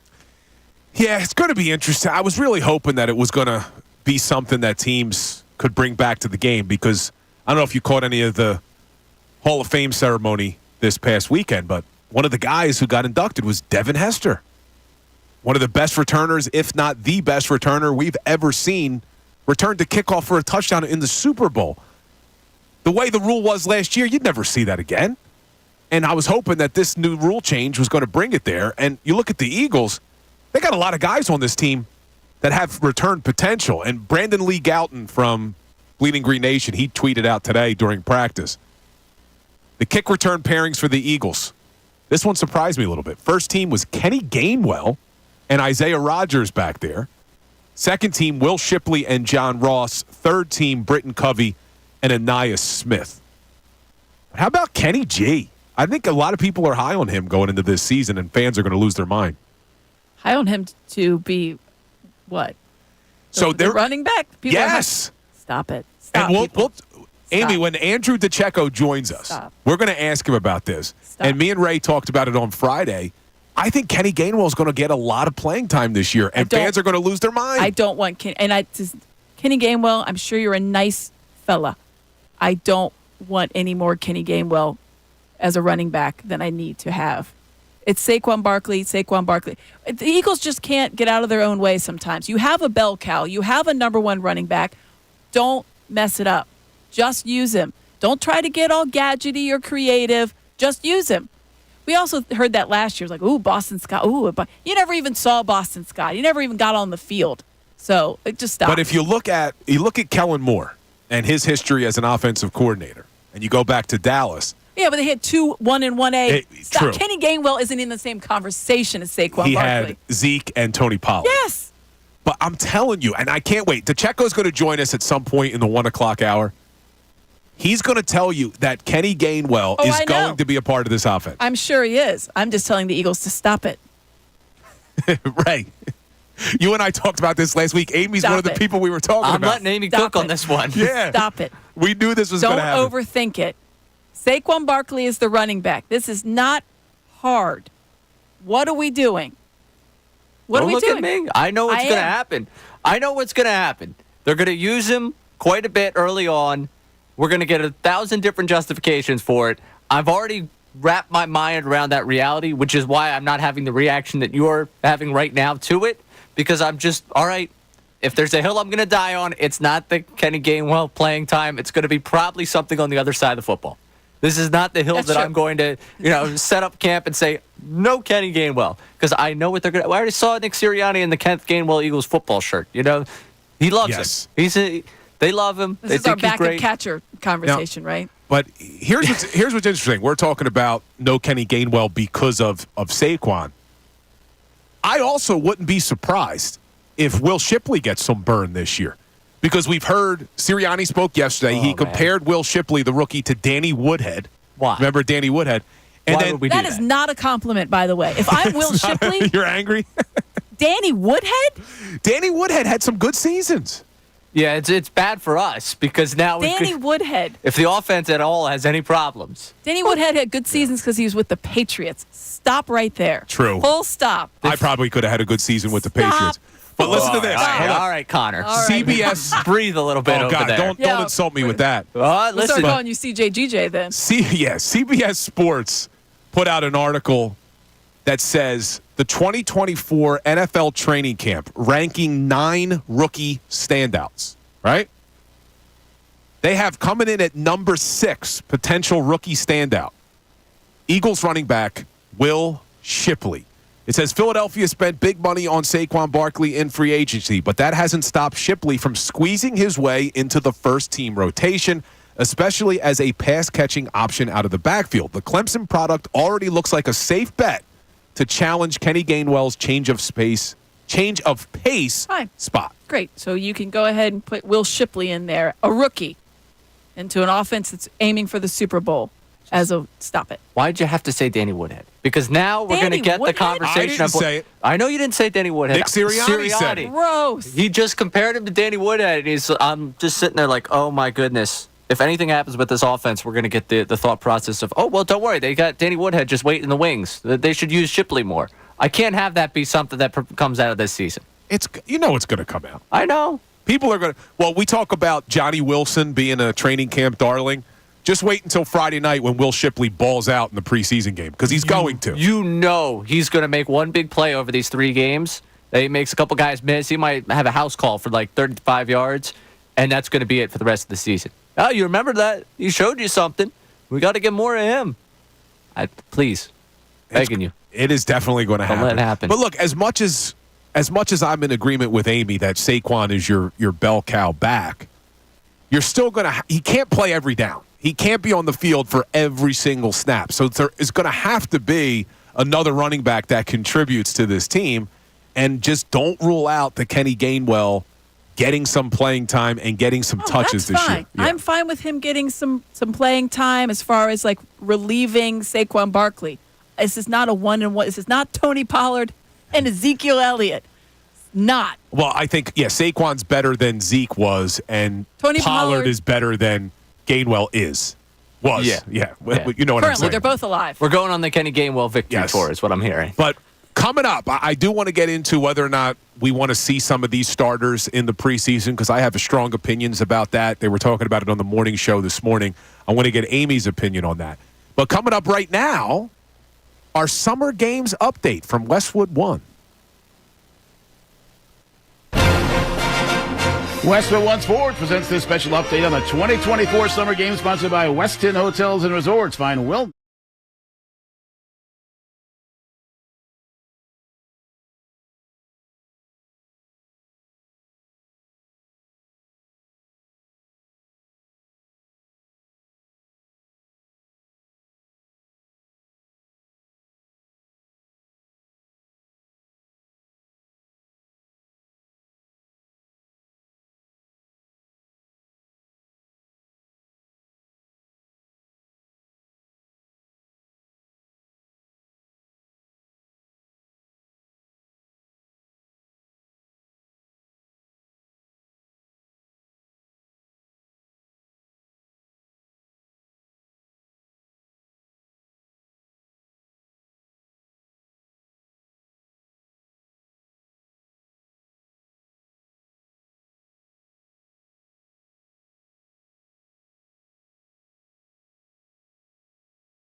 Fanatic.com. Welcome back in middays. Bill Colarulo, Amy Fadul, Ray Dunn. Got the first preseason game for the Philadelphia Eagles coming up on Friday night. You get excited for preseason games, Amy? I get excited in the fact that it's football, kinda. Yeah, we're one step closer. I like seeing the actual football games, but as far as am I gonna watch it like I'm watching an actual game? No. But I get excited because it's actual football, something that resembles football, and I will appreciate that because I've been without it for so long. Yeah, I'm right there too, and it's especially because we can officially close the book on last year because we all want to forget about it. But the question that now is being raised, and Sirianni was asked about it this weekend, and he refused to answer, is are the starters going to play at all? Because it's not something that you usually see with Nick Sirianni. The starters don't usually play in the preseason. Well, Vic Fangio, man, it's a tongue twister. Vic Fangio, who spoke this morning, was asked, does he want the players to play in the preseason? And this was Fangio's thoughts. Yeah, I think Nick is going to, at some point, tell you guys what the rotation may be, generally speaking. I do think he's talked about playing those guys. I don't think he's made a final decision. But I do think it's good that guys get to play some in the preseason. Even the best players I've been around, they want to play, and they don't want their first play of the year to be a regular season game. They want to get out there and feel it. So that was Fangio. First of all, Sirianni refuses to answer the question, and Fangio's like, he's talking about... He'll say it. He's talking about playing them. It's fine. You'll find out. Maybe I'm in the minority here. I want Amy's opinion, but I am 100% fine with not seeing the starters at all in a preseason game. I don't care to see them. I don't think them playing a series or two series has anything to do with what happens in January, February. We talk about conditioning, them playing a series in a preseason game. Well, let's be honest. The defense isn't game planning for you. The defense isn't throwing out any complex blitz packages. They're not disguising anything. So for me, I don't care if they play at all in the preseason. Do you want to see these guys? I do want to see them. I don't care if they play, but I would like to see them. I feel like for a lot of things, going into a season, I'd like to see some starters out there. I'm not talking about every single game, but I'd like to see a half with most of the ones out there, or at least the first quarter. Show me what's going to be different. Show me that you can do this in an actual game, because training camp practices, for as exciting and as there's a reason these guys have these scrimmages and they practice against another team. And it's because training camp doesn't do everything you need it to do. You have to be able to, see another team, game plan for the other team. They also do those because a lot of the starters do not play in the preseason games.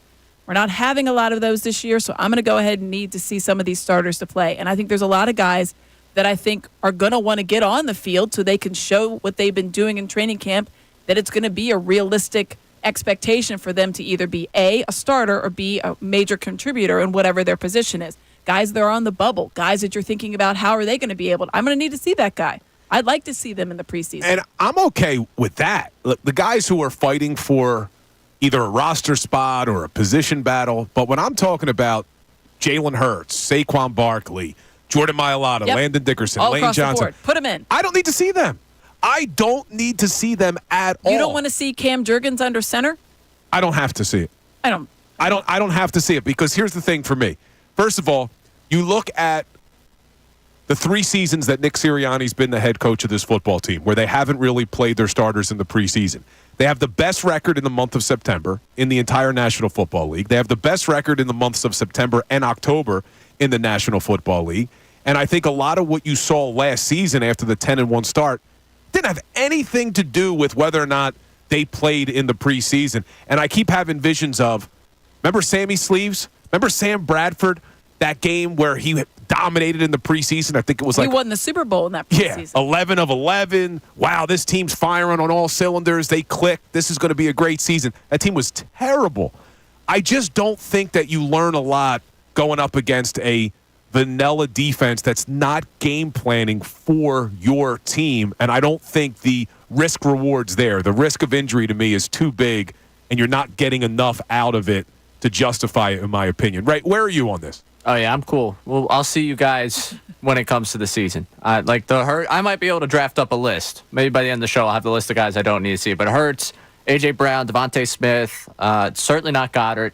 Enough injury, and plus we have so much we'll get to see from Calcaterra that why even bother throwing Goddard out there? The offensive line, like we're going Lane Johnson. Yeah, it's all right. I don't need to see you. Mailata, I don't need to see you. Juergens, probably not. There is like a tinge of like, ooh, could you put him out there? I don't know if he makes my absolutely do not play list. Barkley makes my absolutely do not play list. But like some of these other guys that are fighting, like the linebackers, I want to see all of you. All you belong out there. I'm with you on that. Corners, most of you, Slay. Congratulations, Slay. You can hang out the sideline. You can point around everyone else. Slay, you don't need Slay. I don't need old man Slay. I don't even need to see Chauncey. No, I think CJGJ, I'm good. If I'm going to bank up a number of games, I'm going to get to see you on the field. One of them's not going to be used up in the preseason. So I'll also put you on ice. Blankenship will throw you out there. See, I don't know if maybe Reed, but like to your point about Cam Juergens, one of the things that I'm curious to see how it works this year is the fact that Jalen Hurts is going to be working along with Cam Juergens in picking up blitz protections.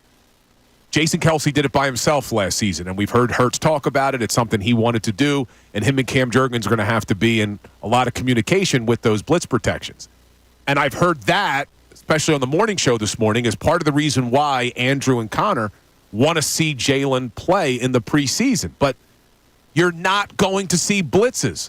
They're not going to be disguising their blitzes against Jalen Hurts and Cam Juergens in the preseason. The defenses are as vanilla as can be, so I don't see what the benefit is. It's unfortunate, but you're probably not going to really get a true feel for what it's going to be like in a game situation with Juergens until week 1. But you can still get, like, that was one of the things when you're talking about, Cam Juergens is going to hit the ground running, is because he took the preseason snaps when Jason Kelce wasn't out there. 2 years ago. So why would you not play him in this one where he's actually going to be the main guy? I get even more so because there aren't going to be blitzes. You don't have to worry about Jalen Hurts getting hurt. He's not going to be sacked in these imaginary preseason-like games, right? So if you're not concerned about that, why not try to get your new starting center and your quarterback at least somewhat on the same page in something that simulates a game, kinda. I'm not saying out there for the whole game. Give me a quarter of Jalen Hurts and Cam Juergens just doing their thing under center and call it a day. I don't need it. I don't want it. Honestly, I don't want it. I don't want to risk injury. You're going to get it. I think it's maybe headed that way. We'll see. Well, I want to hear from all of you on this. Send us a text, 610-632-0975. Do you need to see any of the starters in the preseason? I say no. Ray says no. Amy agrees with Andrew and Connor from this morning show because they want to see it. But get in by text, 610-632-0975. Coming up, we're going to have Andrew DiCecco in studio. He just drove over here to the studio from the NovaCare complex, so he was on the field watching practice today. Get some of his observations, and we'll get an update on our Twitter poll. Are the Phillies back after one win? Is the mojo back? All of that coming up next. Fanatic Sports Update. Bills finally won a game. I'm Ray Dunn.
Happy Monday, everybody.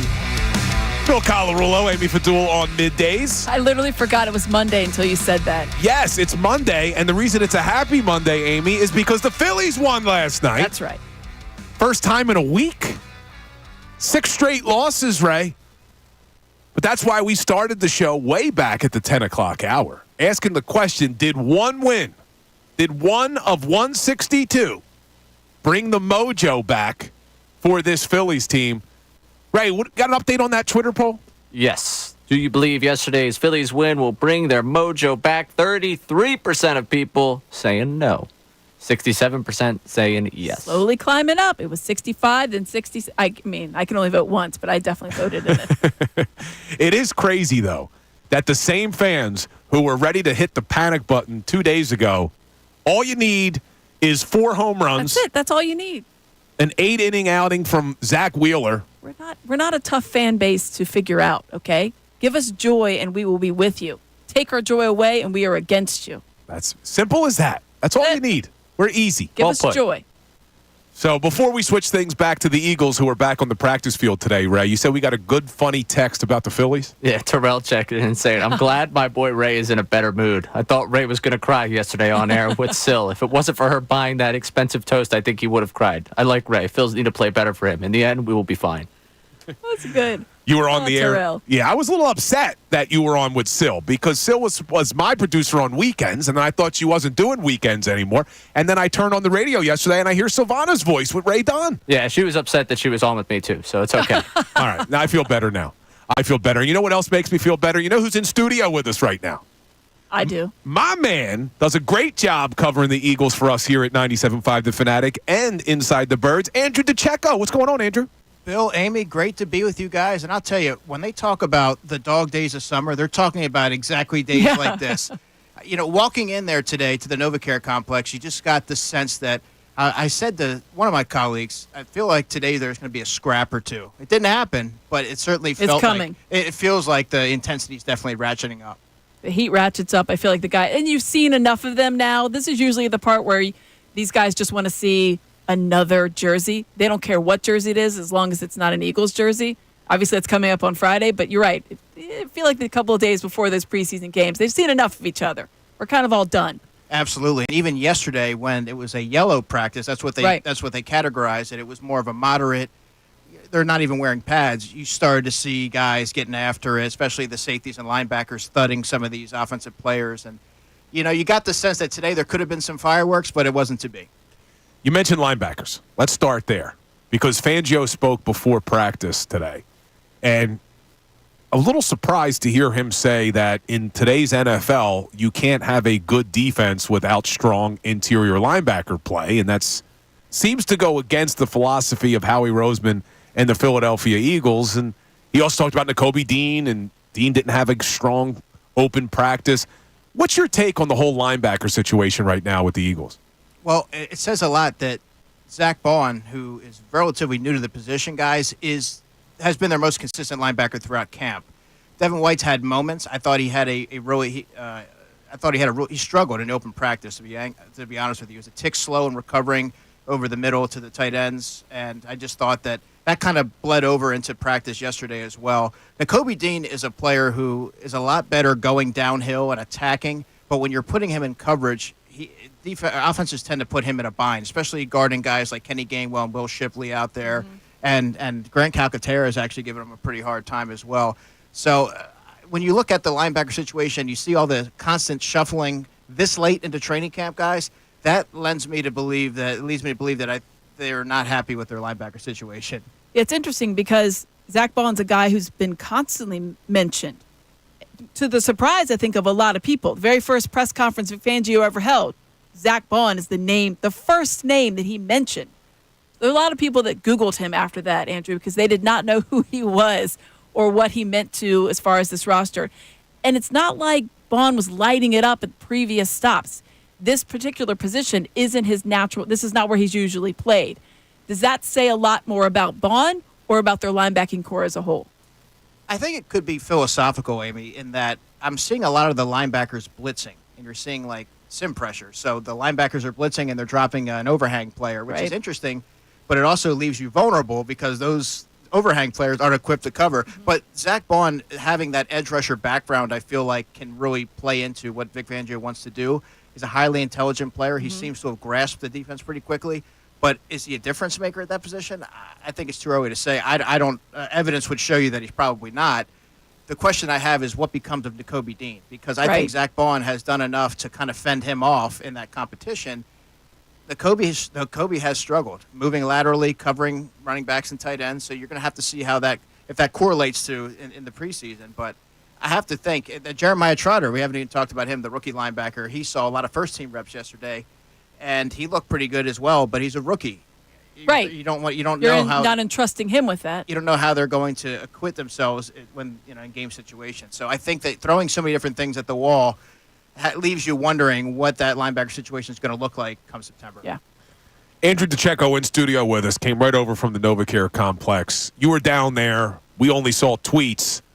Chauncey Gardner-Johnson limps off the field, goes back into the building. So does Cam Jurgens. Any update on those injuries? Nothing yet, Bill. But I will say that it was interesting to see James Bradbury and Tristan McCullum where they saw a lot more reps as a result of that, obviously. But look, CJ Gardner-Johnson, you and I have talked about this. I believe that he's going to be the most impactful offseason addition, just given the energy and the attitude that he brings. So not having him there at a position that I still believe is their thinnest position on the roster is certainly cause for concern. There's not an update yet, but that's one of the positions that you can ill afford to sustain an injury. Yeah, real quick, talk about how thin it is. I mentioned to Amy earlier. I've mentioned this to you before on our Birds Insider show. Justin Simmons is still floating out there. Played with Vic Fangio, had his best seasons under Vic Fangio. Any chance they bring in a guy like him? I think the longer he sits out there, the more it becomes a possibility.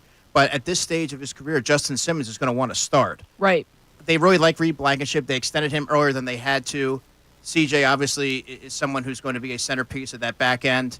So I don't know that he would want to come to Philadelphia and be a third safety. Plus, that leaves a conundrum. What becomes of James Bradbury? What do you do with Avonte Maddox? Both players have seen a lot of reps at safety.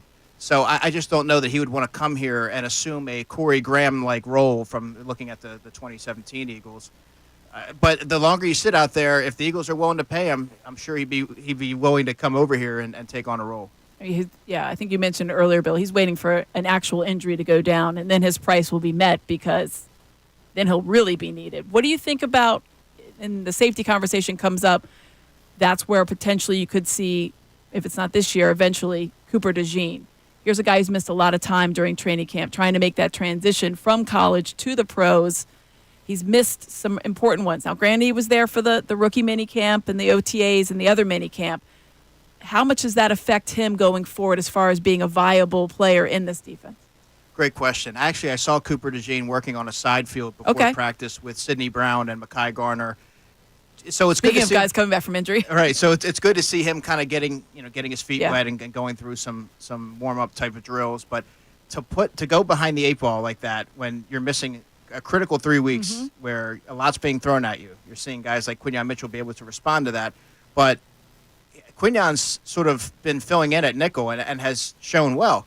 So I don't know where that leaves Cooper DeJean, how he fits into the equation, because the learning curve could be pretty steep, Amy, for Cooper when he comes back. So I think that he would be relegated to a special teams-like role and then eventually work in situational circumstances. But to not really have this critical period where you're growing and developing, I think is certainly hurts his growth early on.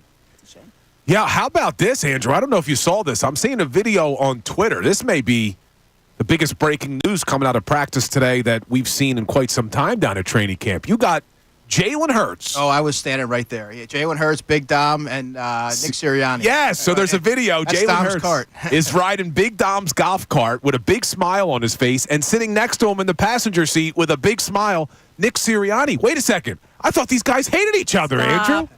They had music playing. They were happy. They were taking a cruise around the practice field. It was definitely funny. So I'm being obviously saying that tongue in cheek, but we did talk about earlier in the show, is Nick Sirianni trying to build a different type of culture here? Because it does seem like this team's having more fun. We were talking about the Chauncey Gardner-Johnson basketball shot. They canceled the meeting. Now you see him driving around with Jalen Hurts, and there's a big smile on both of their faces. Do you sense that the vibes are a little bit different with this team to start the year? Very much so. And you even heard that yesterday, Bill, when Nick Sirianni was talking about obviously the shots, shooting the basketball before the meeting, but they're playing PlayStation together. Mm-hmm. They're really building that chemistry, and you get the sense that there is that togetherness already. Nick Sirianni is able to kind of take a step back, have that 30,000-foot view, and assess everything. And I think as a result, you're going to see an enhanced culture, I would say, and you're not going to see any of the fracturing that you saw last season. I think that was a lesson learned, and moving forward, I've seen some noticeable changes. Yeah, I think that's one thing when people are talking about, are they friends? Or I don't care if they're friends. I could care less if they hang out ever, Nick Sirianni and his quarterback. I do want them to get along on the field. I want them to be on the same page. And I think the one thing that when the vibes are better, they seem better, one thing they probably learned from last year, and we touched on it earlier, having a consistent voice, having the same kind of tone and everything come down from the top, not disperse out with little things there. It's a much more collaborative effort, it feels like, down there. I feel like there's a lot more participation and appreciation for different voices to try to make that singular voice. So when they're trying to get everybody on the same page, you can't have any of these factions that I think you saw rear their ugly head last year. So when we're joking about them riding in a golf cart together, of course, that just shows you maybe that they can coexist. I don't care if they ever go get cheesesteaks together. I do care if they come together on the field and in the locker room. And I think that's one thing. They probably, you couldn't have not learned that last year, Andrew. I know they were in that locker room. They all saw it. They experienced it. Yeah, absolutely, Amy. That's a great point. And also, looking at it, you're getting two veteran coaches that have commanded rooms, presiding over the offensive side and the defensive side. And they've added a lot of coaches who I think relate to players. Yes. And they work on building that relationship and trust and teaching the whys behind plays. And all those different things, I think, kind of make up the stew of what you're seeing right now in terms of just the overall cohesiveness and then the team chemistry. Andrew DiCecco in studio with us for a takeover show by Topgolf. Today's show is powered by Topgolf. Give the new Sure Thing a swing at Topgolf today and score an order of free wings. Andrew, you a golfer? No, but it's something that I need to take up. It's a hobby I've been trying to pick up. Well, get over to Topgolf. Topgolf is the way to do it. That can get you your start. And this new club they have, the Sure Thing, is supposed to make it a little bit easier so you don't have that nasty slice. Ricky Bowe was down there today. He said it's pretty awesome. So you have to check that out. One of the things that we were talking about, Amy and I, before you joined the show, was how much Kenny Gainwell and potentially Will Shipley are going to be involved in this offense. Because Amy's saying, hey, you got Saquon Barkley. And I think there's a lot of fans who feel that way. But you've been down there. Kenny Gainwell may be a big part of this offense. I was waiting for that question because I was listening to you guys on the ride in. Kenny Gainwell has been one of my standouts this summer. Very consistent. He talked about working on his explosiveness in the offseason. He knows that he's not going to be a home run hitting type of running back. He's not Saquon. He's not even Will Shipley in that regard. Correct. But I will say I believe that he is the Eagles' most natural pass-catching running back. Okay. And can create unique matchups in that area, which is going to be a point of emphasis for the Eagles this year under Kellen Moore. And he's good in pass protection. In fact, Saquon Barkley today said that Kenny Gainwell is just a really good all-around football player. And he rattled off all the different things that he does. And I think sometimes last season you could look at it and think that he was shoehorned into the offense and it kind of stalled as a result of that. But I think that this year he's going to have more of a consistent role, whether it be as a receiver or whether it be situationally. You know, they really like him in the 2- and 4-minute offense. But I wouldn't be so quick to write him off. I know a lot of folks think that Will Shipley is going to leapfrog him in the pecking order initially. I don't think that it'll be right away. I think that might be a conversation that we have further down the line. But right now, I think Kenny Gainwell will have a role early on. Yeah, Gainwell obviously has been a part of this. It would be hard for someone to come in who's coming straight from college, and I know they're high on him, but really has not been a part of this team, even if it's a different offense, and leapfrog a guy who has already been here. I guess my thing is I don't want to have too much gadgety. We heard so much about last year. Oh, they're going to Jalen Hurts is going to have this great outlet over here with DeAndre Swift. You never saw it. It never happened. Now you're talking about it more. Kellen Moore is more, prone to use the running backs in the passing game, and we've seen that to a certain degree when he has the personnel that matches it. You'd have to go look more at Austin Eckler than you would, Ezekiel Elliott. But I just don't want them to overthink it. You have Saquon Barkley. use Saquon Barkley. If you need to spell him because you want to do something else, that's fine. Don't make this Tony Pollard and Ezekiel Elliott because they're not them. And I'm glad you brought that up because last summer, you have to. Training camp is interesting because you don't know what's fact and what's fiction, right? Because last summer you saw DeAndre Swift being peppered with passes. Kenny Gainwell too, for that matter. And then last season, DeAndre Swift only had 39 catches, and that the whole pass receiving element was largely absent of the offense. So we have to see it manifest on the field. But right now, knowing that it's a different coaching staff and knowing his track record, I have to think that it will. All right, last one for you. This is a two-part question. One, do you want to see the starters play on Friday night in the preseason game? And two, do you think we'll see the starters play on Friday night? First answer is no. I don't know what the benefit would be for the starters to go out there, break a sweat, and get a couple reps in. I think that there's more risk than there is reward for that. I think joint practices offer a much more valuable gauge of where these guys are at, and it gives you more opportunities to assess, and it's in a controlled environment, which I think is most important. Do I think they will? I think defensively they might because there's a number of players who are vying for roles here. There's a lot more uncertainty there. On the offensive side, I'm not necessarily sure that you have to see Jalen Hurts or hand the ball off to Saquon Barkley for one carry for 2 yards, and then they come out, or maybe throw a short 6-yard pass to Dallas Goedert, and then they come off the field. I'm not sure what kind of purpose that would serve. But there's a lot of players here that are vying for depth roles that I think would be more important. I think you'll see a fair amount of them, right? I feel like I just feel like that's what they do. You're still going to see Jalen Hurts. Do you need to see him? No, I don't need to see A.J. Brown running a route. I've seen it. He's very good at it. Check, check, check. You probably will see some of those third receivers. Though Paris Campbell wasn't on the field today, hurt. Groin. Yeah, he's got a groin. And that's something to keep an eye on because that guy is hurt. He's always every year. I feel so bad for him. And a great guy, great story. Yes. He was looking at this as an opportunity to kind of rekindle his love for the game and use it as a springboard towards a second act of his career. But a groin injury and a receiver. Yeah, scary. And there's a guy in Johnny Wilson who's really starting to emerge. That was our training camp darling, Andrew. We've been saying that for a couple weeks. He looked good today. He did look good. Well, Andrew, we appreciate you joining us here in studio. Thanks, Andrew. It's good to see you. But you'll be on later, though. I will. 6 o'clock, Birds Insider, every single weeknight, 6 to 7. You get Andrew DiCecco. It's the best Eagles coverage in the city. Trust me, if you haven't tuned in before, tune in tonight. But you're also going to be joining us at FanFest this year. Is that right?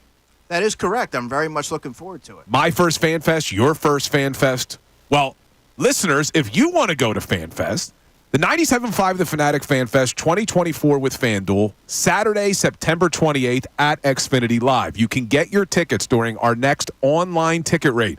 Write this one down. Thursday, August 8th at 12 noon at 975thefanatic.com. Thursday at noon. It's the biggest party of the year for Philly sports fans. All of us hosts, celebrity guests, Philly sports legends, activities, games, and prizes. Make sure you go to 975thefanatic.com for more information. Now, Amy, you fall under a lot of those categories. You're a Fanatic host, you're a celebrity guest, and you're a Philly sport legend. She checks off 3 boxes there, right? It's a one check. She does, and to be her first fan fest as well. I am a host on occasion here, and celebrity. That is a very loose term. Celebrity. You've been invited to golf outings as a celebrity. You can't fight that one. That's a fact. For people when I roll up, and I'm like, granted, they're very nice, and sometimes they're fans of what I like. That's great, but I'm like, you can't be excited when you look around and think I've got this person when over there is Brian Dawkins. Philly sports legend. I played in the Mike Quick golf outing, and shout out Mike Quick, great guy. I love him, and I'm very grateful for him inviting me.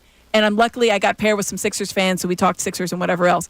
I was behind the group that had Brandon Matthews, and if you don't know Brandon Matthews, it's worth a Google because he's played golf on the PGA Tour. So that is a big difference in a celebrity golfer that can hit it 350 yards and has broken 70. Not 80, 70. He's broken 70. So, yeah. Shout out to them. You also didn't mention the big part that he's an owl. We went to T for Temple U. Yeah, he's an owl. That's when I first met Brandon Matthews. I did a story on him when he was at Temple. A very good golfer, great kid. Yes, I would not say I'm a celebrity.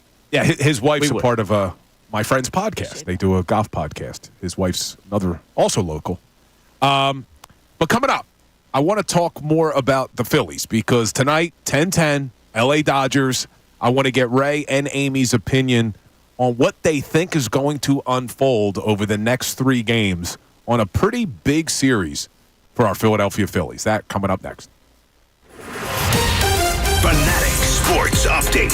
Hey, the Phils won a game.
And this 1 o'clock hour on the Fanatic is brought to you by Ferguson HVAC Lyon Conklin.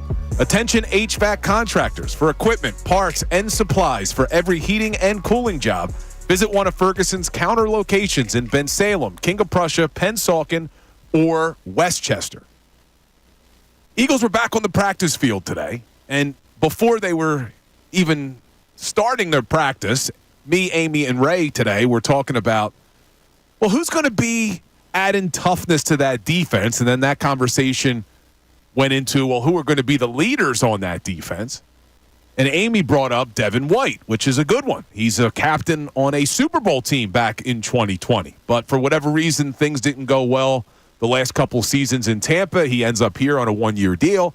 But he's shown a lot of leadership traits since he got here.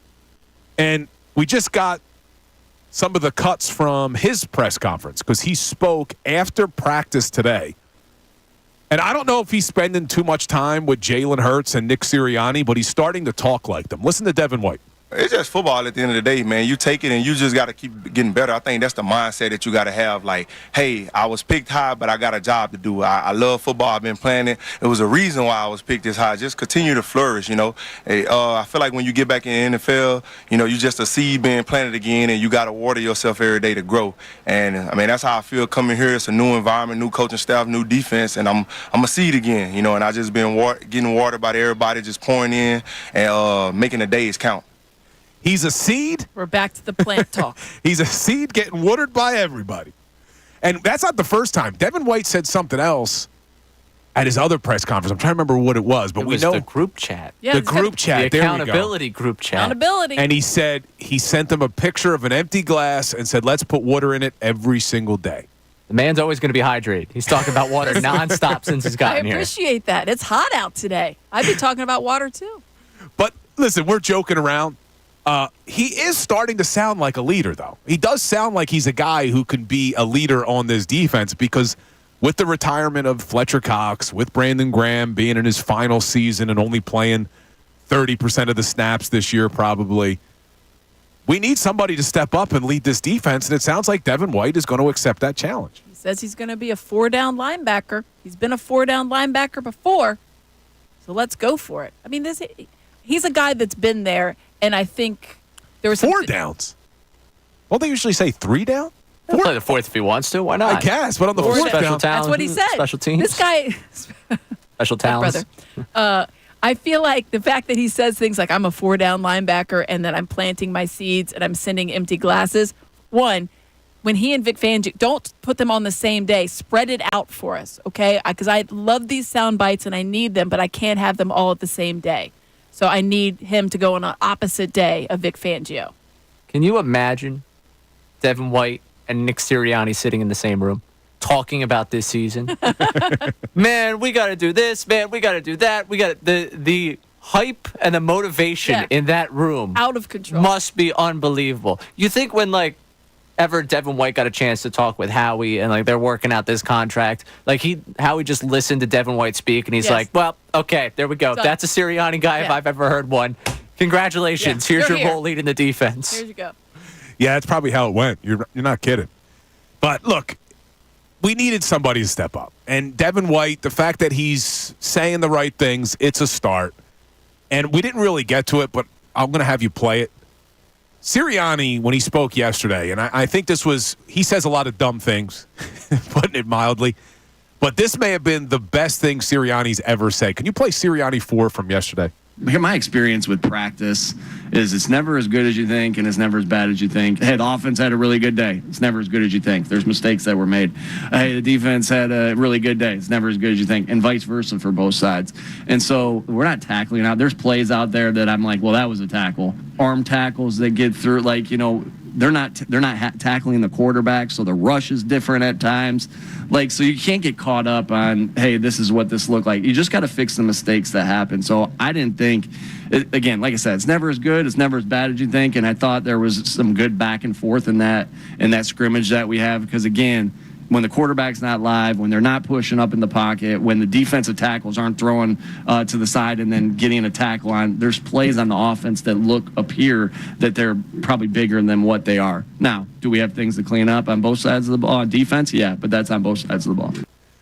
The smartest thing I think I've ever heard Nick Sirianni say, it's never as good as you think, it's never as bad as you think. And that's why when we're looking at these training camp practices and you're hearing about how good this player looked or how good that player looked, you do have to take it with a grain of salt. It is just practice. And I know people get caught up in Jalen Hurts statistics and how many completions he had. You don't know if he made the right read. You don't know if he went through the right progression. You don't know if he would have been sacked. There's just so many things that you don't know. So I'm glad that Sirianni is saying, hey, look, it's not as bad or as good as you think you may have thought it was in the moment. Man, was that English what I just said? You got there. I don't know. Was that English? We're driving around. You got it. You listen to too much Sirianni. I am. I'm talking in circles. Started to meander. Yeah. You got there. It was kind of weird, but we got there. We got there. But I feel like that's how they should be. And you go back to something you brought up earlier as far as like Rob Thompson, and people were talking about, should he be yelling fire and brimstone type of guy? He is who he is, and Nick Sirianni is who he is. But I do appreciate that he's taking a more even keel. Not that he's ever been like super hyper rah-rah guy, but throughout the entire season, you cannot get too high with the highs and too low with the lows. You hear that refrain all over. You take that even more so. It's a more finite example when you have it at training camp because you're not seeing realistic examples. You're seeing things that should look like how they look, and they want to see that the route was run correctly and that the read was made correctly. But it's not real live football like it's going to be in week 1. It's different. It's a watered down version because it has to be. You're going against your own guys, and you're not going to put everybody at risk when you're going full bore and everybody else.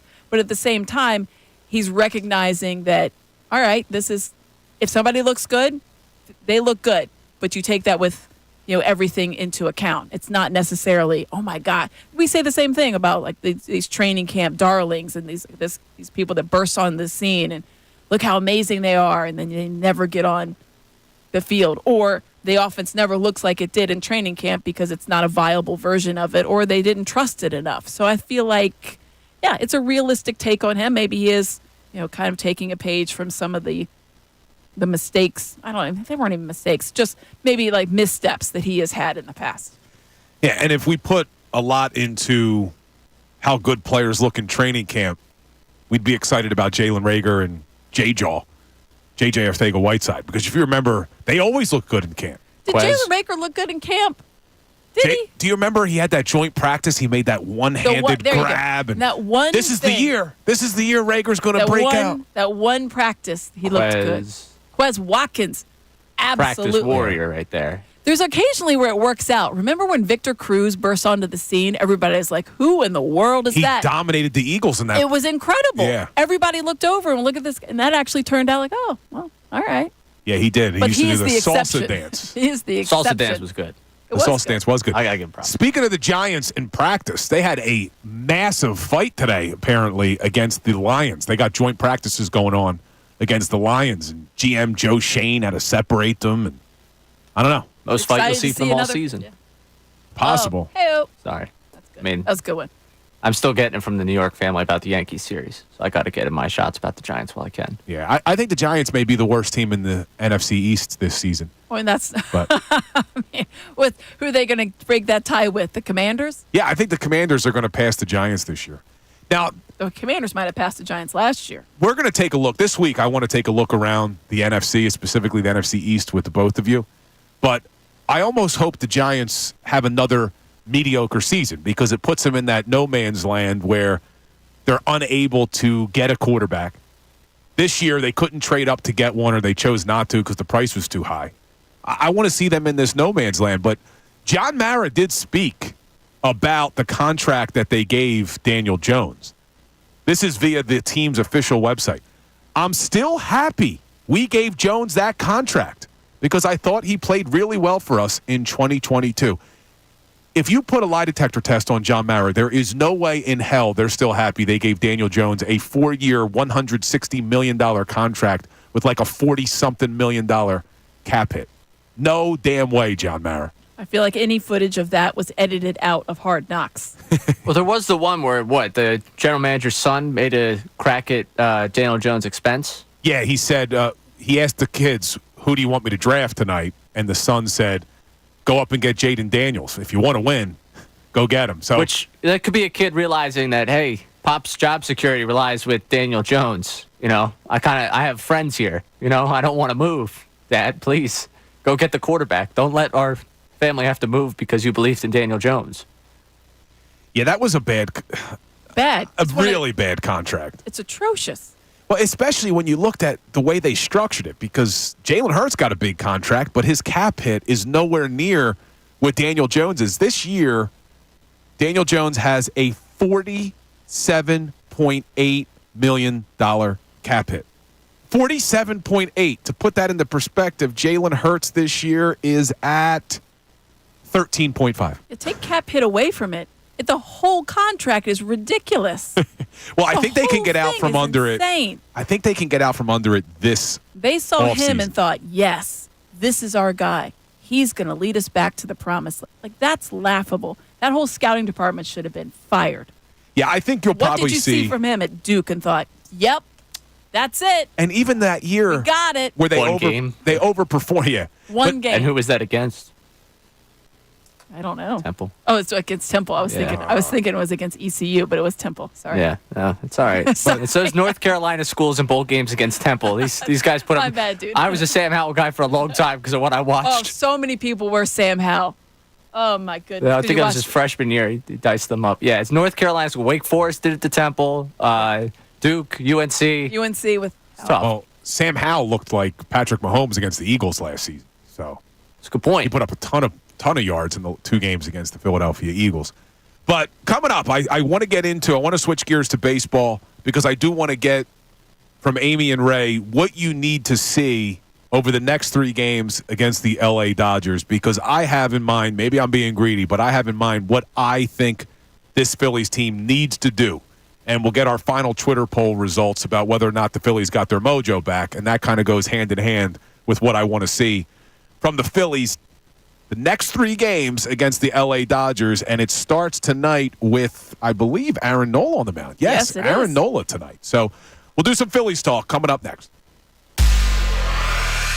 Now, a Birds Insider update on 97.5 The Fanatic and 97.5thefanatic.com.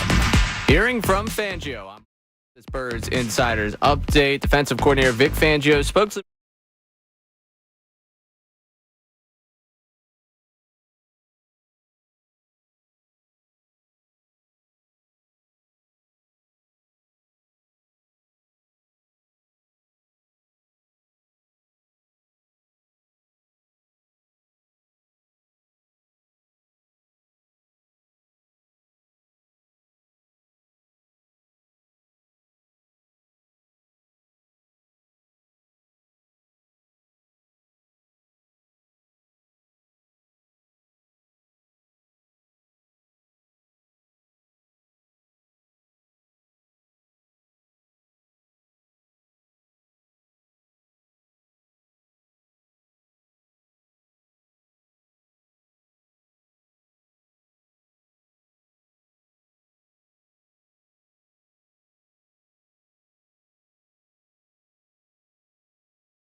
Weekdays, Bill Colarulo, along with Amy Fadul.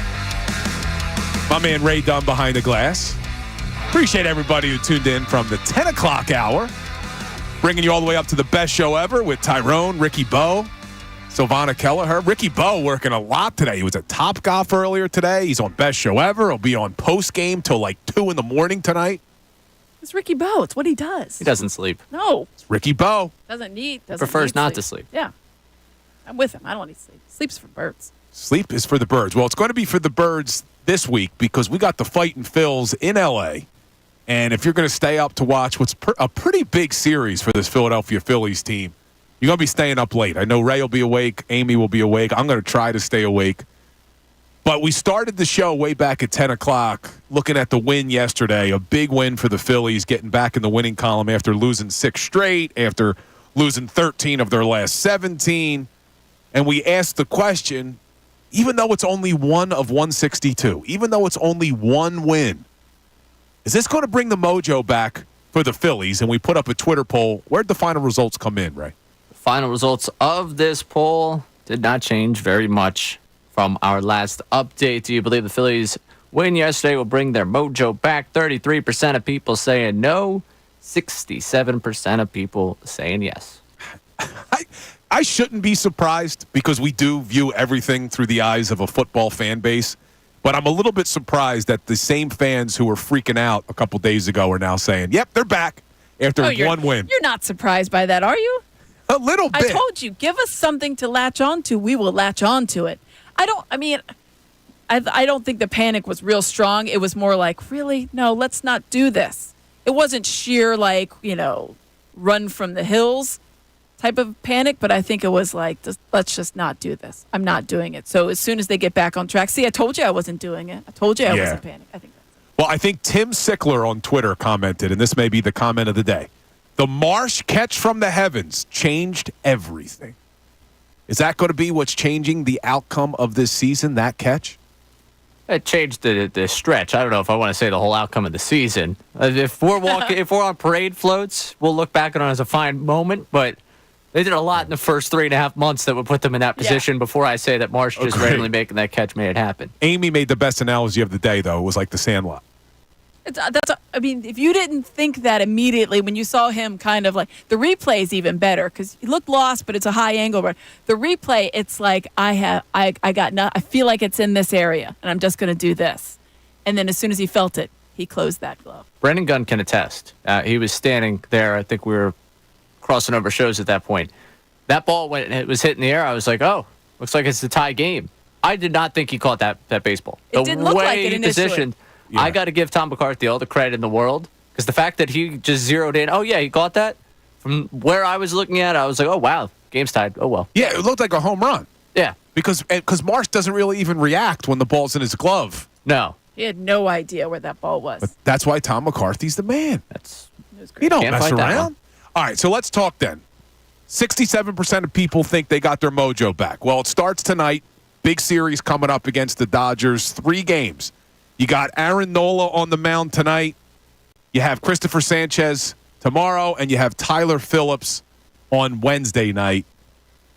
What do you need to see from the Phillies in these 3 games? I'll tell you, for me, I know I'm being greedy. I need them to win the series. I need 2 out of 3. Greedy. That's what I not need. Greedy. You're Greedy would be a me? sweep. Greedy would be a sweep. I think that I need to see a series win. Greedy would be a sweep. Greedy would be like, let's just bury the Dodgers. Yeah, maybe you're right. Maybe that is being greedy. But Ray mentioned earlier, as long as they win 1, they have the tiebreaker Correct. now. So I think that's probably the bottom, the baseline. Hey, you got to get at least 1. But I would love to just see. When was the last time they won a series, Ray? Last time, the Dodgers. Yeah. It's the last time they won a series was the Dodgers. So, going way back. Let's bookend it. Let's bookend this bad stretch with 2 big series against the Dodgers. The floor for this road trip that I had said before was 5-5. You really need them to win this series because if you don't, you're asking them to take 3 or 4 in Arizona, and that's a house of horrors. Yeah, I don't did not like play well out there. No, it's not just the LCS. It's forever. I don't like them going to Arizona. Something about it. They have a horrible record, actually, in the desert. Yeah. Really bad. Yeah, we got 4 games there, not 3, Yeah. 4. Yeah. Yeah, I think that you need to see Bryce Harper continue to break out of whatever slump that he was in. Still need to see strong pitching because the bullpen has been worked quite a bit. And I feel like I need to see JT Realmuto get back on track. Tonight's a great test for this offense of how real was yesterday. Yeah, Glasnow. Good luck. Good luck. Yeah, Kershaw, he's Clayton Kershaw. He's obviously very good, but he's coming back from injury. I don't think that's one where I'm like, he's not the Clayton. I say that now. Who was the guy that was coming? It was 2 series ago. Oh, it was Garrett Cole, but he didn't end up going. Whatever it was, and I remember thinking like, well, he's going to show. And Will Warren had his time. Yeah, and then of course he did whatever. I feel like the Dodgers have been hampered a bit by certain injuries, but Glasnow is legit. And I feel like if you really want to, they haven't won the opening game of a series since the beginning of July, right? Like the 6th or 7th or whatever. Oh, pardon me. Sorry, I forgot. I didn't look at the time. We're up against it. We got the best show ever coming up next. Sorry, Ray. We'll continue to talk about Phillies Dodgers tomorrow. You get the same crew right back here, and we have Kellen Moore speaking tomorrow at 9:40. So we'll be